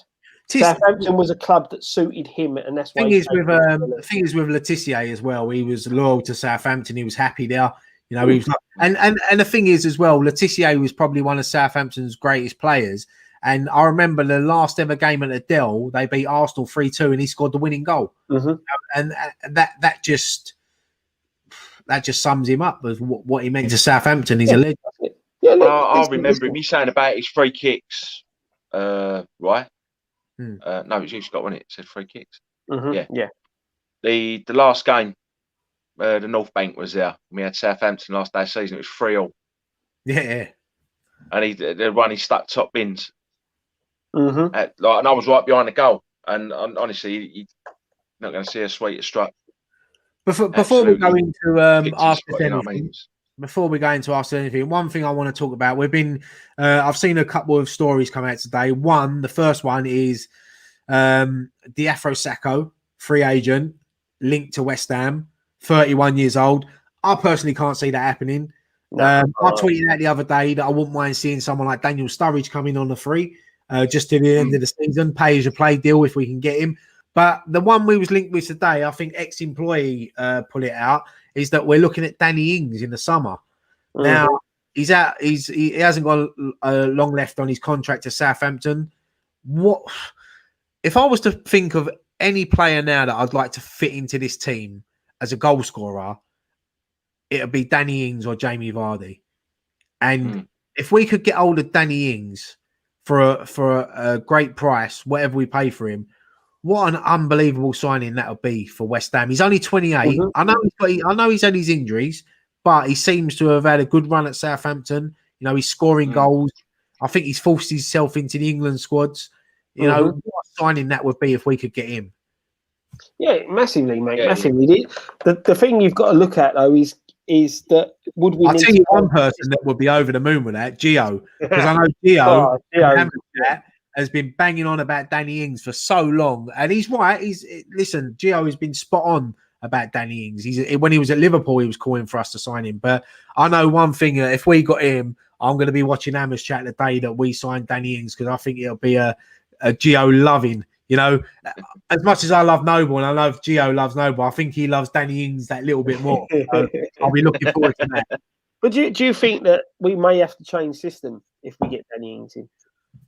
I don't know. I think that he could, like for Antonio, I think he could slip into that slot up front on his own, especially with the players we've got around him. We play the ball on the floor. Yeah. I'm just not like we're asking him to chase lost causes, you know. No, of course not. But, obviously, we rely on Antonio to hold the ball up a bit and bring others into play, and it's whether Ings would thrive on that or would he thrive more as playing in a front two. Yeah, I mean, look, we're probably a long way off from signing Danny Ings, but it'd be a player that would, if we got him in the summer. I mean, Jesse Lingard as well. I mean, there's talks of him that it only cost us 10 million. Listen, we're only going off one game here, you know. But what I see from him, a half match fit Jesse Lingard, when he gets to full match fitness, it's going to take a lot to get him out of that team. And as I said the other night, what he adds to this team is big match experience. You see it the other day. He didn't panic on the ball. He slowed it down when he had to. He played the right balls. You know, he's running. He knows the runs to make. And that's the difference. When you've played at that top level, I know people are saying about Man United at the moment, but listen, they're still one of the biggest clubs in the world. He's still played in Champions League. He's still played in World Cup semi-finals for England. You know, he scored FA Cup winning goals. You know, he's got so much big match experience. And for him to come into that dressing room, people like, you look at someone like Fornals, who's come over from Spain. He's been in England a year now. You look at someone like Jesse Lingard. He'll look up to players like him. You know, Bowen, who was in the Championship. They'll look up at players like Jesse Lingard. And I mean, when I was listening the other day, they was talking on the Sky Sports News, and they were saying that, I mean, they've got to do their research, because they were saying that Jesse Lingard is in his peak at the age of 24, and I'm like, well, he's 28. You know, so he's not as young as we think. I mean, to me, he's young. I'd love to be 28 again. You know, but what experience he's going to add to this team. And David Moyes, if he trusts him and just releases him a bit more, you know, like he did the other night, he'll get goals. He'll get goals, and he'll get assists as well. Yeah, the thing is as well, it shows. You know, we were saying a lot about the player coming in. Is, you know, would he have a bit of an ego? Would he rock the apple cart? Is it a good move for him? But the fact that he played 90 minutes, you know he's kept his self in shape. So he is a player who wants to play football. And I feel that, all right, we are basing this on one game, but I feel he is what we said. You know, he's hungry to play. He's hungry to get himself into that Euro squad. And you know, if he keeps performing the way he did the other night, you know, we've got a still of a player for the loan deal, and if we want to sign him up at the end of the season, it's even more. The only downside is if they haven't put in a clause in that loan deal to get first refusal, him playing the way he's playing, and if it carries on towards the end of the season, will it be difficult for us to get him? Will there be other vultures circling to try and nick him off us? Oh yeah, massively. Solskjaer say he wants him back anyway, doesn't he? Like Solskjaer wants him back. Solskjaer said that about Alexis Sanchez, mate. You can't sit there and say, oh yeah, no, I'm glad he's gone. You've got to sit there and say, oh no, it's a good move for us because he'll get game time, he'll come back a better player. You've got to say that as a manager. You're not going to say, we don't want him. I remember a couple of years ago when me and Graham met Jesse Lingard at that charity event, and Coca-Cola event. And I remember saying to him that night, I said, listen, Jay Lings, in a couple of years' time, mate, we're going to take you on loan. You're going to love it. No, I'm joking. But even when we met him, Gray, he was such a down-to-earth, no ego about him. He's really nice. He's a nice lad. Nice lad. He loves his social media, but you know what? He's going to add that to West Ham. You're going to get more people's attention because Man United have got such a massive fan base around the world. You're going to have people now focusing on West Ham and everything, the Man United fans, because they want to see him do well. And I had messages sent to me on Twitter from Man United fans, saying like, "Oh, make sure you look after him." I was like, "Well, it ain't me personally looking after him, but we will." And we will appreciate. We don't matter where he's played. He's coming. He's got no ego. He don't think he's the best player in the squad. He might do, but he doesn't show it. No, and that's the thing. If you're sitting there saying, you look at, he's been out in the cold at United, hasn't he, under Solskjaer? But for opposition fans to be saying that, you've got to feel that they feel that he's still a decent player. And they've obviously. If Moyes has brought him in, Moyes has done a masterstroke so long as he keeps performing the way he's performing. And you said you saying about that big game experience and things like that. I think that's why he's been able to link up well with the likes of Antonio and Ben Rama. Look, Ben Rama and Antonio are not on the level of some of the players that Lingard's played with at United, but they are, especially Ben Rama. The stuff he can do with the ball and his movement and passing ability, it's a bit like Lingard just stepping out as if he was stepping out for United. He's used to players having that top quality passing and stuff. And you saw, everyone was saying about the link-up play with him and Antonio. I thought the link-up play with him and Ben Rama was sublime. Yeah, it looks like if they could all link as a little, little trio there up the top. One thing I forgot, we got a message sent to us earlier from a lady called Maddie. It's her dad's birthday today. His name's Darren. He's a lifelong West Ham fan. He's been watching our channel for a few years. He introduced his daughter to our channel. Both big fans of the channel. She's asked us to give him a birthday shout out. So happy birthday, Darren. It's his birthday, Darren. So thank you so much. I forgot to do that. Just reminding myself, but thank you so much for obviously subscribing and message us as well. We always try to read out requests and that. So have a great birthday, mate, and enjoy it. Hopefully, West Ham get 3 points for you tomorrow. Might get a nice birthday. Finish off a nice birthday weekend. But what we do now, we're going to. What do you want to do? Ask us anything, or should we quickly preview the Fulham game? I thought that sort of would have led quite well into the Fulham game where we're saying hopefully 3 points. Yeah, let's do the Fulham game. Just do this quick because I love asking us anything. Fulham away tomorrow. Craven Cottage, 5:30 kick-off live on Sky Sports. Tricky game, I'll be honest, because Fulham have picked up some good results this season. But I think it's the games they've lost. They've looked tough to beat. I mean, their front three, they the other night they started with Loftus-Cheek, Mitrovic and Lookman. We all know Lookman, who tried the cheeky little penalty against us at the London Stadium, didn't come off. Oh, well. But do you know what? It's going to be a difficult game. But for me tomorrow, I know this is harsh to say because I think he had a great game the other night. I think I'll take Fredericks out of the team because Fredericks was put in there to deal with Grealish. I think I'd probably... It's a difficult one because I'll probably bring Bowen back in instead of Fornals just for his work rate down the right. But either Fornals or Bowen would be a great replacement. But I think if we go there full of confidence, I think we can. I think we can get 3 points tomorrow. It'll be a difficult game, but I fancy it. The thing is, I said this going into the Villa game that it's you look at the performance against the team the last time we played them, and we played Fulham off the back of. I don't think they were they the first game after we had that tricky run of fixtures, and we performed really well. And against them, we were lucky to win that game. Massively. And that worried me with the Villa game as well, because we struggled to beat them, at the previous game. And Fulham are a lot better not position in the league, but they're playing a lot better than they were back then. And it just, as we said, we need to be on our game. We need to show up again.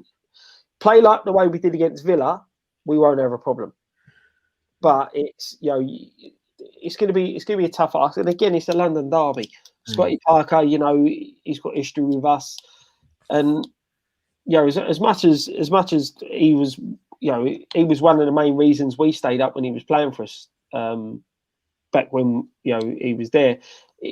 He's going to want to get one over us. He's going to want to keep his Fulham side up. He don't want on his resume that they're going down. So it's going to be a very, very tough ask. But normally Fulham is a side who we always seem to beat. If you get Fulham. I mean, they're on 14 points. The side above them, outside of relegation side, Burnley, are on 22 points. So it's a massive game for them. Yeah. And I just think sometimes when teams like Fulham have to win the game and attack us, that plays into our hands a bit more. Yeah. Because we have, I've been saying this for the last few weeks, but I'm going to say Ben Rama gets his first goal for West Ham tomorrow. I really think it's going to be, because Ben Rama has had a good history against Fulham when he was at Brentford. I just think it's a game that I fancy him to get his first goal tomorrow, and it will be massive for him personally, because it's not what he does with his assists and what he does in midfield when he wins the ball. He needs to get goals, because he'll get judged on that as well. Yeah. He needs to add a few goals to his game. It's missing at the minute. When you look at his performances, his passing's really good. His work rate's been fantastic. He's just missing that goal. And you can see he's desperate to score. Yeah. Every time he gets around the edge of that. Yeah. So sometimes that's that works against you, Nick, because you're trying too hard. Yeah. I think I fancy us to get a win tomorrow. It'll be a tough game because, as you said, Scott Parker, he'll have them well drilled. He'll have them working for 90 minutes. But I think quality a show tomorrow with our players, and I think I'm going to go for a 3-0 win tomorrow. That might come back to bite me in the arse. I usually go 3-1 because I always feel like the team will score against us, but I just don't know. I think tomorrow I can see us winning 3-0. I'm going to go 2-1 us, I think. Even when they lost to Man U the other week, Fulham, they look like there will be a tough proposition tomorrow. Yeah, I think they're a team. They're a better. I know it's difficult this season because there's no crowds, but they play better away from home than they do at home. Mm-hmm. So I just fancy us tomorrow. And someone's just said there. Peach just said he's going for 5-0. It wouldn't surprise me, if we got that sort of result. It's one of them. It's a game where we could easily go and give him a thumping, but I think it's going to be very, very tight, and I think this one's going to be a draw. To be honest, fuck off. Language, I said we were going to lose to Villa, so Yeah, exactly. Keep saying we lose, Scott. Where's your previews? Do you know what, mate? Things have been really hectic. Everything, like when we were in hospital and so. And I said I had a chat with Nicky after we finished the other night, and it's just tough to get everything going at the minute. But I'm gonna get back on it. I'm the same at the moment. At the moment with what's going on, like, I've got so much going on. It's like, and obviously, I'm hoping to be moving in a few weeks' time, and once I get my own setup, I've got my own room. I'll be able to have a better background. I'll be able to do more videos. I'll be, as I said last week, I'll be boring the arses off of our subscribers because it's gonna.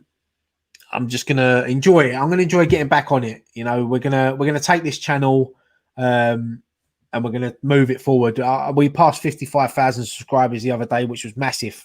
You know, and we want to hit 60 before the end of the season. We've got some things planned. We can't really do what we want to do because we want to get everyone involved and we want people there. So to do things during lockdown is difficult, obviously. But when the pubs go back and we can start getting people there, we're going to have some events and we're going to have like Friday night pint live in a pub. We're going to have post-match pint.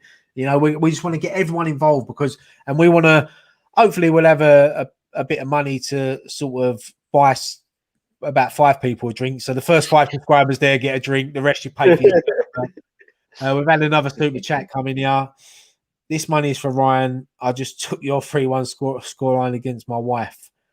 Did he mean life or wife? I just took your 3-1. Wife. I hope he means life, not his wife. If we don't win 3-1, I'm guessing he's had a bet with his missus. Oh, right. He's had a bet with his wife. So yeah, back me.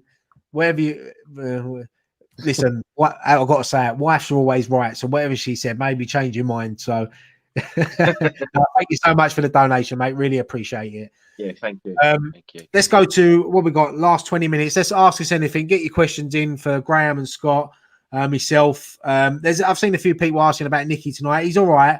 He's just he was working late and he had something to do after family. So he'll be back tomorrow for the watch along with Dan. Dan obviously wasn't available today. He was at a funeral, so it's we've got that's why I dug out the big guns tonight. I've got Jimmy Walker in, you know, James Jimmy Walker. I remember Scott. Do you know Graham when he was younger? He went to a posh school. His school was so posh that they used to call his gym James. Boarding school.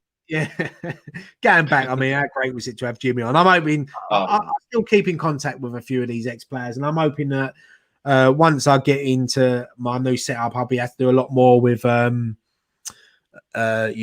ex-players, get them involved more on the channel, like doing these and post-match pint, and especially when we get back to we can do something with audience like crowds there, we can get ex-players involved and they always keep in contact with us and it's good. You know, Jimmy, he done something on our channel, what was it, 5 years ago now?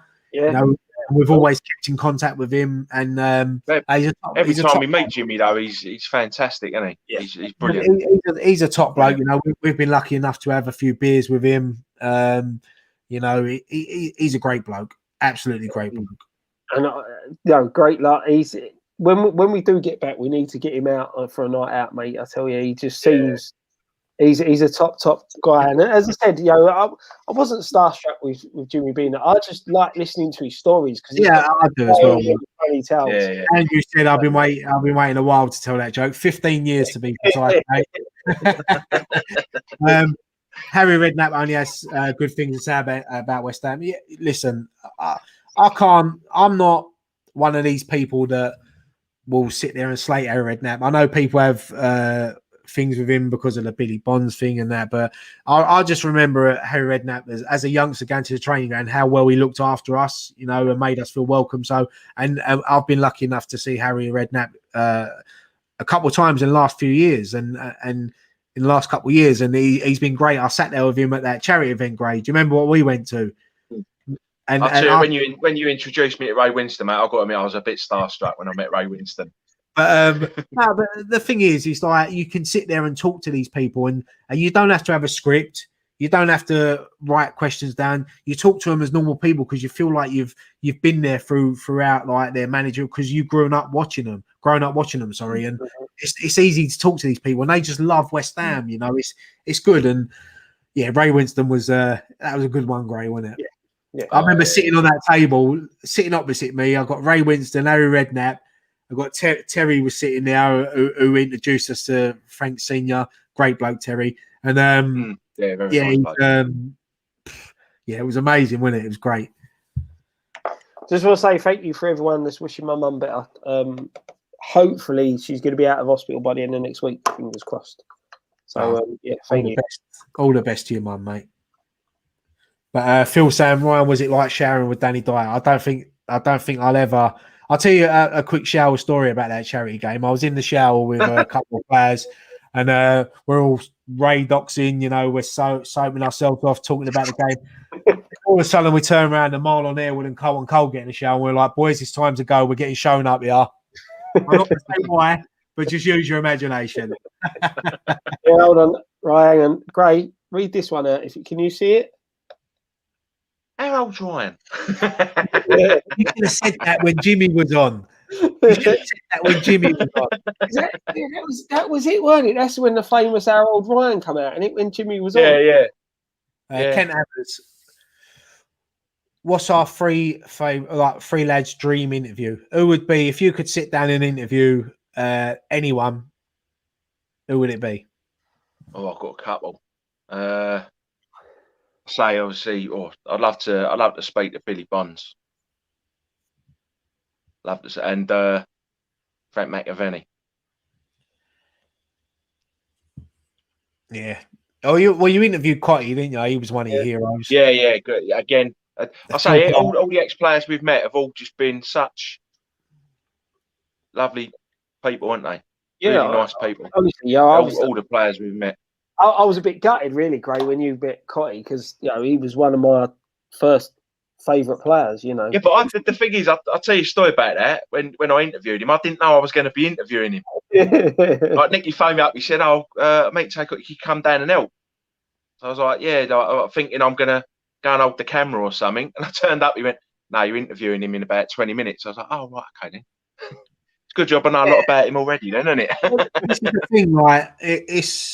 We've been lucky enough to interview some great players on this channel. I want to do more of it. I miss doing it. I enjoyed talking to the people. But when I've always said is that I know I used to do the player interviews in the beginning, but if we ever got someone from Graham's era, I'd rather him do it because it means much to him. Like DeCanio, when we got DeCanio for the 5-10 minutes, I wanted Nicky to do it because I know that's his favourite ever player.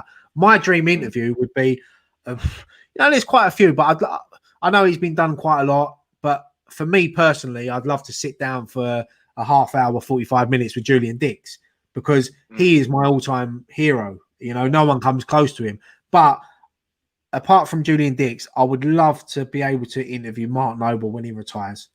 That would be another one for him. I love Marky Nobes. He's a great bloke. But yeah, Julian Dix or Mark Noble for me. You think with Noble, when if you ever get a chance to interview him, he's been through like Jimmy was saying, he's been there a long time. He's been through so many different dressing rooms. So, as much as Jimmy's got some funny stories, Nobes has got to have some. I could play the old card, couldn't I? I'll get, come on, Mark. A couple of Canning Town lads here. Look after us. Come on, get on the channel. We love you. But no, it'd be a dream. And for me, it'd be. Now, if I could interview anyone from our history. Bobby Moore. Yeah, Bobby Moore. I'd love the chance to have a sit down and chat with John Lyle. Yeah, John Lyle, Ron Greenwood. We've had people from our history, and you know what? I wasn't even alive when players like Bobby Moore and Jeff Thurston was playing, but I grew up, and that was the first thing that was bred into me is about our legends, and I think that's a great thing that you should always do as a father or. You should always pass that on to your kids. Let them know about the legends of the club. And, Bobby Moore for me, it'd be a bit of dream interview. A dream interview for anyone to get Bobby Moore. But West Ham unofficial is in the room. Great young lad. Subscribe to his channel. Who's your favourite person you have interviewed on this channel? Graham, who's yours, mate? You've interviewed COYI, Parks. I don't know, yeah. I've interviewed Stuart Slater, Kevin Locke. I don't know. I couldn't pick. They've all been. It'd be a disservice to all the others if I picked a favourite. But I say all the players we've met have been, really nice people. Like give their time. I've been lucky enough to do a few interviews on this channel, and Frank Lampard Senior was a moment I'll never forget. Razor Ruddock, funny as always. John Hartson was a great interview. We've had Matty Everton on here, Konchesky, Jimmy Walker.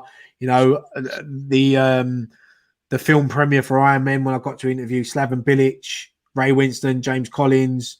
You know, they're memories that I'll never forget. And wherever I go, it happens with this channel. And, you know, we could end, if it ended tomorrow, I'd always have their memories of sitting down with players that I've loved and admired and worshipped. You know, they've been my heroes growing up. So that was an amazing feeling. Yeah, that's it. And that's the thing, you know, you know me, I don't do the interviews, but I've been there when you guys have interviewed most of them. I was there filming when you interviewed Parks and all that. Look, Gray, you know, I was there for that. And, mate, I think I meant Ryan. Yeah, Jimmy Walker Jimmy Walker was the funniest one. But I still say to this day, my favourite interview that I've been at when, you know, been filming and stuff like that has to be John Hartson. You know, that interview was, it's still, you know, it's a fantastic interview.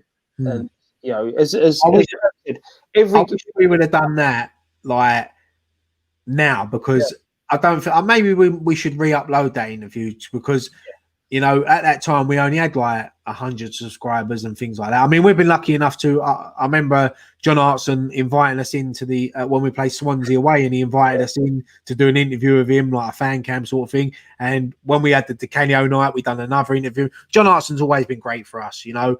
Everything I've ever asked him, if I've ever asked him for a favour, he's always replied to me. So he's a top man, John Hartson.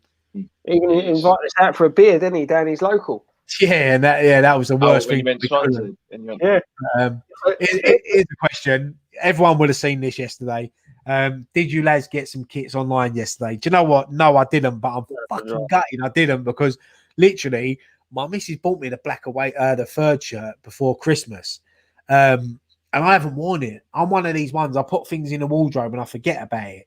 But she's still got a receipt. If I'd have bought one of them yesterday, I'd have been slipping that back to the club shop. And I'd have bought myself a couple of retros out of it. But yeah, no, look, I think someone made a big balls up yesterday.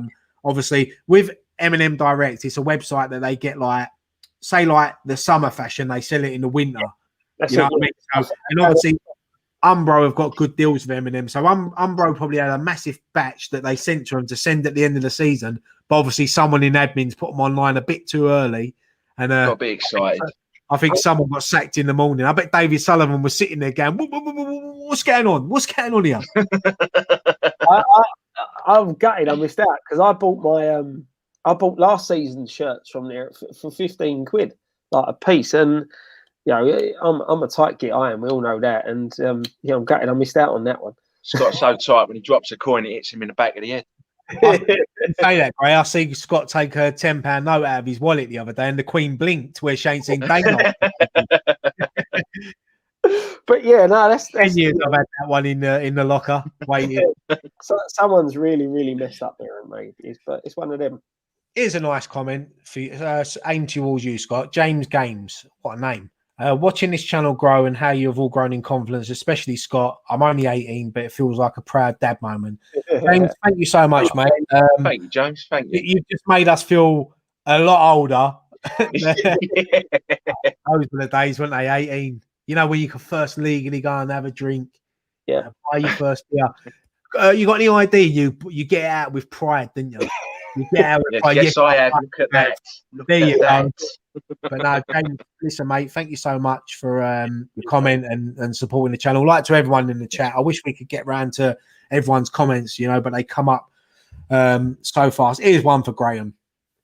Will Carpenter, what's your go-to karaoke song? Well, I don't know. What do I used to do? A bit of Born to Be Wild. Can't beat a bit of that. What was the other one I used to do? See, me, I listen, I can't sing for bit shit. Sweet Caroline. Got to go a bit Sweet Caroline. Yeah, like Nicky can hold a tune. Like, I'm not going to lie. You know, I don't admit it to him because I don't want his head to get any bigger. But I'm one of these blokes that, you know, they have a few drinks in the pub. They watch a few people up and they carry it. Yeah, go on, I'll have a bit of that. I'll get out there. I'll do me Suspicious Minds Elvis. You know, I don't mind a bit of that. You know, you can't go wrong with a bit of Elvis. But yeah, nice. Scott, what's your mate? Mustang Sally, Scott. No, I can't hold a tune like I said, like Nicky can. But yeah, no, Sweet Caroline. It's got to be the go-to one. So easy to remember. No one gives a monkeys if you sing it out of tune because everyone's singing along with you. So it's the easy one to cover up. One's in it where everyone knows the chorus, but no one knows the other word.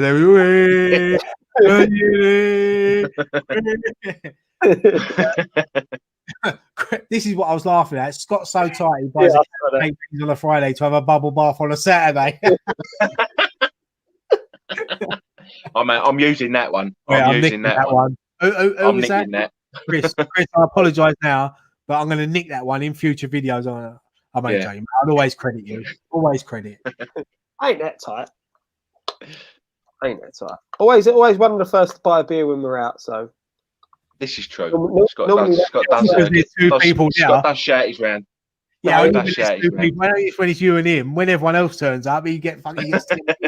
He's like, I just got one in. Like, I wish I'd known you were turning up. Laura, Ryan, do you want to fight? Yeah, what against you, Laura? I don't know. Looking at your profile, you look a bit tasty. So no, I won't fancy fighting you. I'll let Graham take you on, Laura. Thank you for the comment. These people, man, they're so sad. No, it's all right. I love it. She looked a bit. Ken Hammers, I've watched your channel since the start, lads. From when you were sitting in someone's back garden doing videos, you have come a long way. Here's the 60k. Yeah, thank you so much, Ken. We always listen. We always notice. I know we don't read out every comment, but we always notice the same regulars that have been here since day one, and we honestly really appreciate it. But the one that we was filming in the back garden, I can imagine that being the Europa League one when the old bit my burger. Back garden. He took a bite of my burger. Fucking hell. That was around yours, wasn't it, Scott? Kane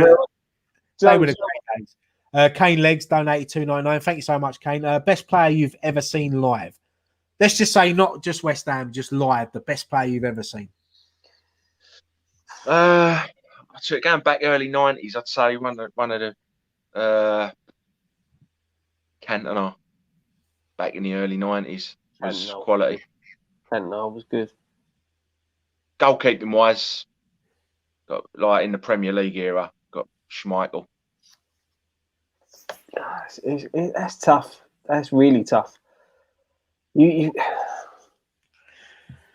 I think I've been lucky enough to see some great players, especially at the bowling when the opposition teams have come. You had the great Man United team, the great Arsenal teams, with Bergkamp and all that. But I think for me, I was lucky enough to see. He was only young at the time, but he played for Brazil against England at Wembley in '95. It was the Brazilian Ronaldo. And honestly, it's such a shame what happened to him in his career because he would have been one of the greatest. What a player he was. It was great to see someone like, even though he was young at the time. I remember that game because I'm sure we drew 1-1. It was a right weird game because Graham Lasso scored an absolute screamer and we wore that. Do you remember that rusty England kit we used to have? Yeah. Badges all over it, and it was a great memory. But as you said, Graham said Cantona, Letitia, Chris Waddle. I've been lucky enough to see some great players play. I'll tell you what. I remember 94 when Glenn Hoddle was player manager at Chelsea, and we beat him 1-0 at Upton Park, and Glenn Hoddle played that day. And even though he was probably late 30s, you could tell. The sort of level. Yeah, I remember Johnny Barnes at the end of his career. He was still great players that go down in as legends, for club and country, and it was good. Dennis Bergkamp for me was different class, absolutely different class. He was superb. The thing is, like you said, it's that the United side, the Arsenal side, they had some top. I'll tell you a player that goes very under the radar. And he's not credited enough for how good a football player he was, and that was David Beckham. Yeah, Beckham was phenomenal, mate. Beckham was phenomenal as a player. And another one as well that I was lucky enough to see, Zola for Chelsea. He was a different class as well. I like Zola, but I didn't like that time that he made Julian Dix look silly. Anyone that makes Julian Dix look silly, I don't like him. It's one of them, and sometimes you have to when you watch football, you're passionate about your side, but you can appreciate decent footballers when you sit there, take the West Ham hat off, and look at the football loving side of it. You appreciate how good some of the players are, and you just dream that them players could be playing at your club. You look at players even more modern now with like the likes of Sergio Aguero and Cristiano Ronaldo. Top quality players who you've been lucky enough to sit there, and one of the ones sort of in the modern era, the modern years for me, David Silva. Oh. Silva was such an amazing footballer. Yeah, well, do you know what? That's the thing when you're playing the Premier League, you're so honoured to see some of these players. We've seen City come to London Stadium and tear us apart. And we all hate losing, but sometimes you have to just sit back and say they're great players. We've seen Aguero do it, David Silva, Yaya Toure. These are great players that we've been lucky enough to see. But Alan's saying he used to love the post-match pint in the club. I think we all did, didn't we? We was all gutted when we lost. I'll miss that club. Yeah. I used to. Do you remember that? I was thinking about this the other day, and I was searching. I'm sure I had it, but it might be on my alpha. Do you remember that video we done when we locked Graham in the cupboard? Yep.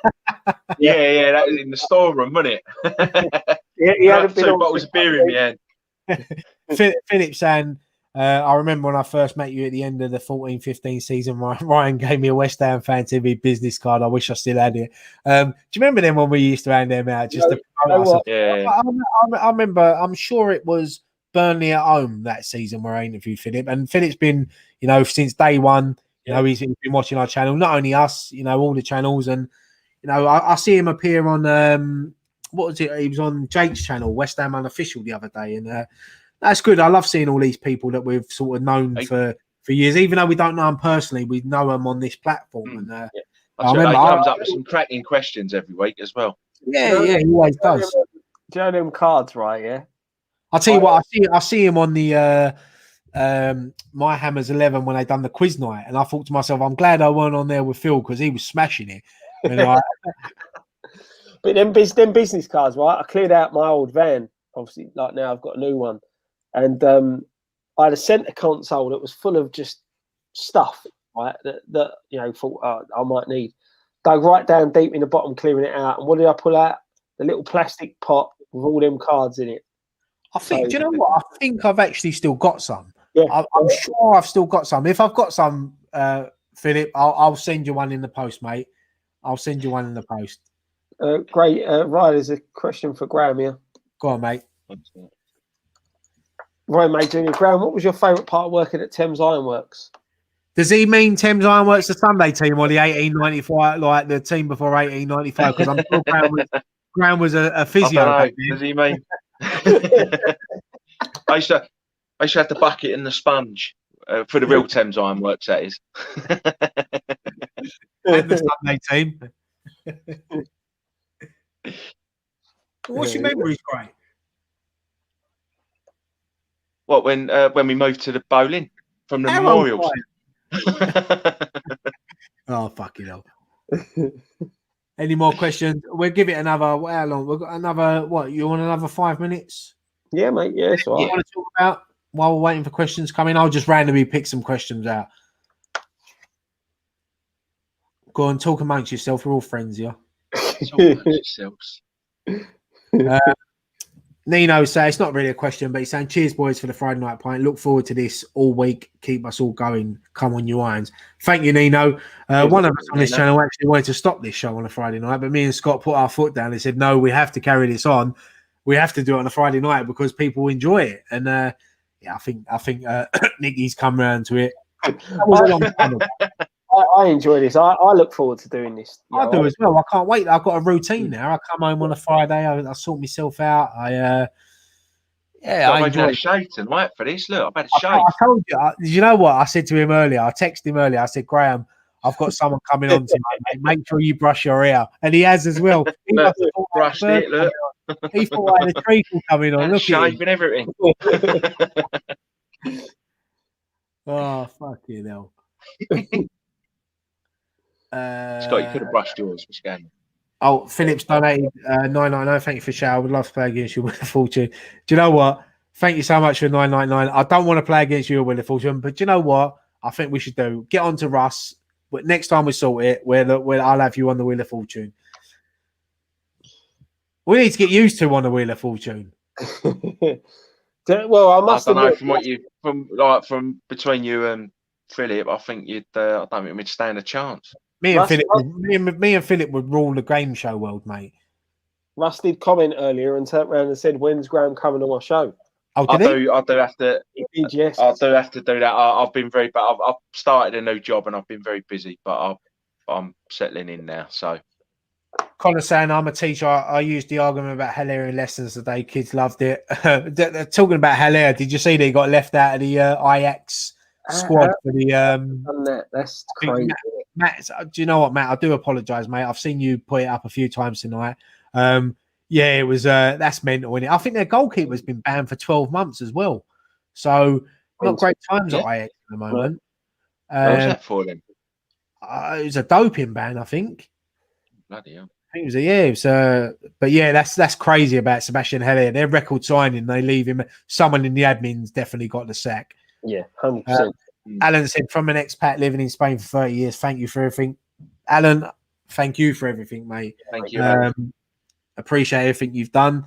You're always in the chat, and thank you so much. You know, we've got a lot of hang on. This is the question. And this is a tough one as well. Hang on. Where's it gone? I know what one he's going to put up. Lee Downs. Granddad or Uncle Albert? See me, I'm going to put it out there now, and I'm going to say it because I don't want to get in arguments.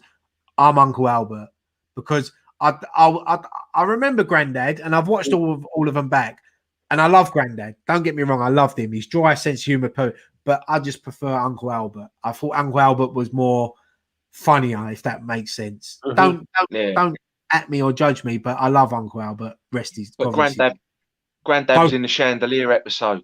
Yeah, I know. Listen, there's some classic episodes.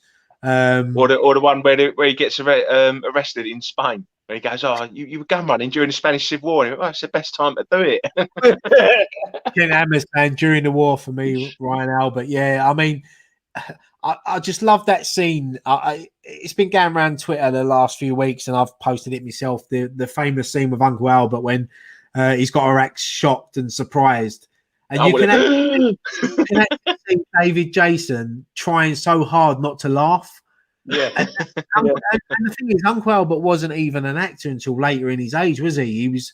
He didn't get into acting. He was quite a serious actor. Yeah, but I think he was a serious actor. You know? An absolute legend. And Lewis has said here about Trigger, another great actor. And these people, we will still be watching Only Fools and Horses in 20, 30 years' time, and unless the snowflakes don't take it off the telly.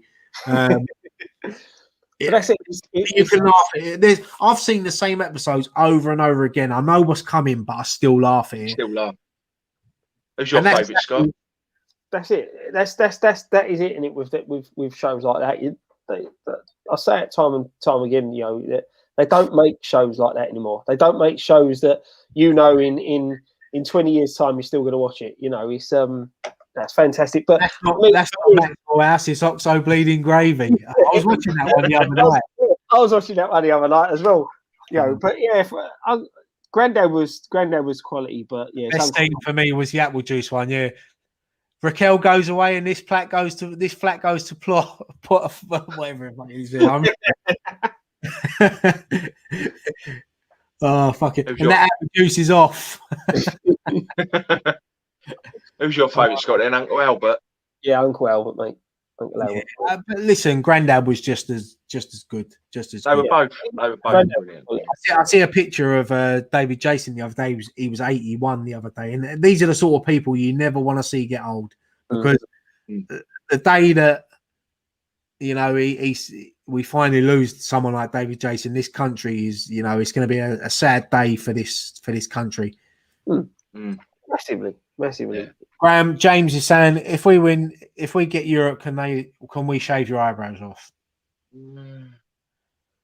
I don't think we've got the manpower to do it. Yeah, I think that's going to take like an industrial amount of wax. I'll tell you what. I think I've got a Flymo in the shed. We can get out. I've got a edge trimmer, if that'll help. My favourite chainsaw, mate. Who's Rachel? Who's Rachel?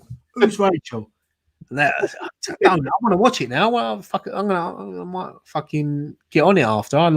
You never get bored of them, do you? No, and they're always on gold as well. Do you know what? One of my favourite scenes with David Jason, Nicholas Lyndhurst, and Buster Merritt. Well, I should have just said Del Boy Rodney and fucking Uncle Albert. I don't know why I tried to get all professional. You know, when Jolly Boy's outing, when they're laying in bed and they're winding Rodney up, and Uncle Albert goes, "Cold? You youngers don't mean the word cold." Once it was so cold that the flame on my lighter froze. Fucking classics. Absolute classics. Right. I always like the one with was it Freddy the Frog? Yeah. You know, when he's going, what'd you bring the shovel for then? Hit him in the bleeding head. But I think we've done our predictions, didn't we, for the game? Yeah. So I think we'll leave it there. It's been a great night. You know, having Jimmy Walker on at the beginning was great. We've all enjoyed it. Thank you everyone so much for getting involved in the chat. We'll be back tomorrow for the watch along, fan cams and post match pint. Let's hope we're all smiling tomorrow after a great win. Another 3 points. Let's be honest, we'll all take a 1-0 now just to get them points on the table. As always, keep subscribing to the channel. Follow us on Facebook, Twitter, Instagram. You know, we have got a shop. We've got merchandise. You know, none of us are. Scott's showing some off tonight. I went for the retro. Nicky's got all the stuff, hasn't he? But we can't get round to get it. I went for the retro look tonight. But listen, thank you all so much for joining us tonight. I hope you've enjoyed it. And Graham, Scott, you got anything to add? Don't forget, in the watch along tomorrow, if Ogbonna scores, we'll be giving away a Ogfather t-shirt and hoodie. So make sure you check Nicky out tomorrow. Graham, have the last word, mate. Like Jerry Springer's last word. Go on. Be kind. Give the nation a speech like Boris Johnson. No, just be nice to each other. Makes the world a nicer place. Be kind. And that's how we're going to end the show. One thing left to say. Come on, you Irons. You Irons. All right, Dave.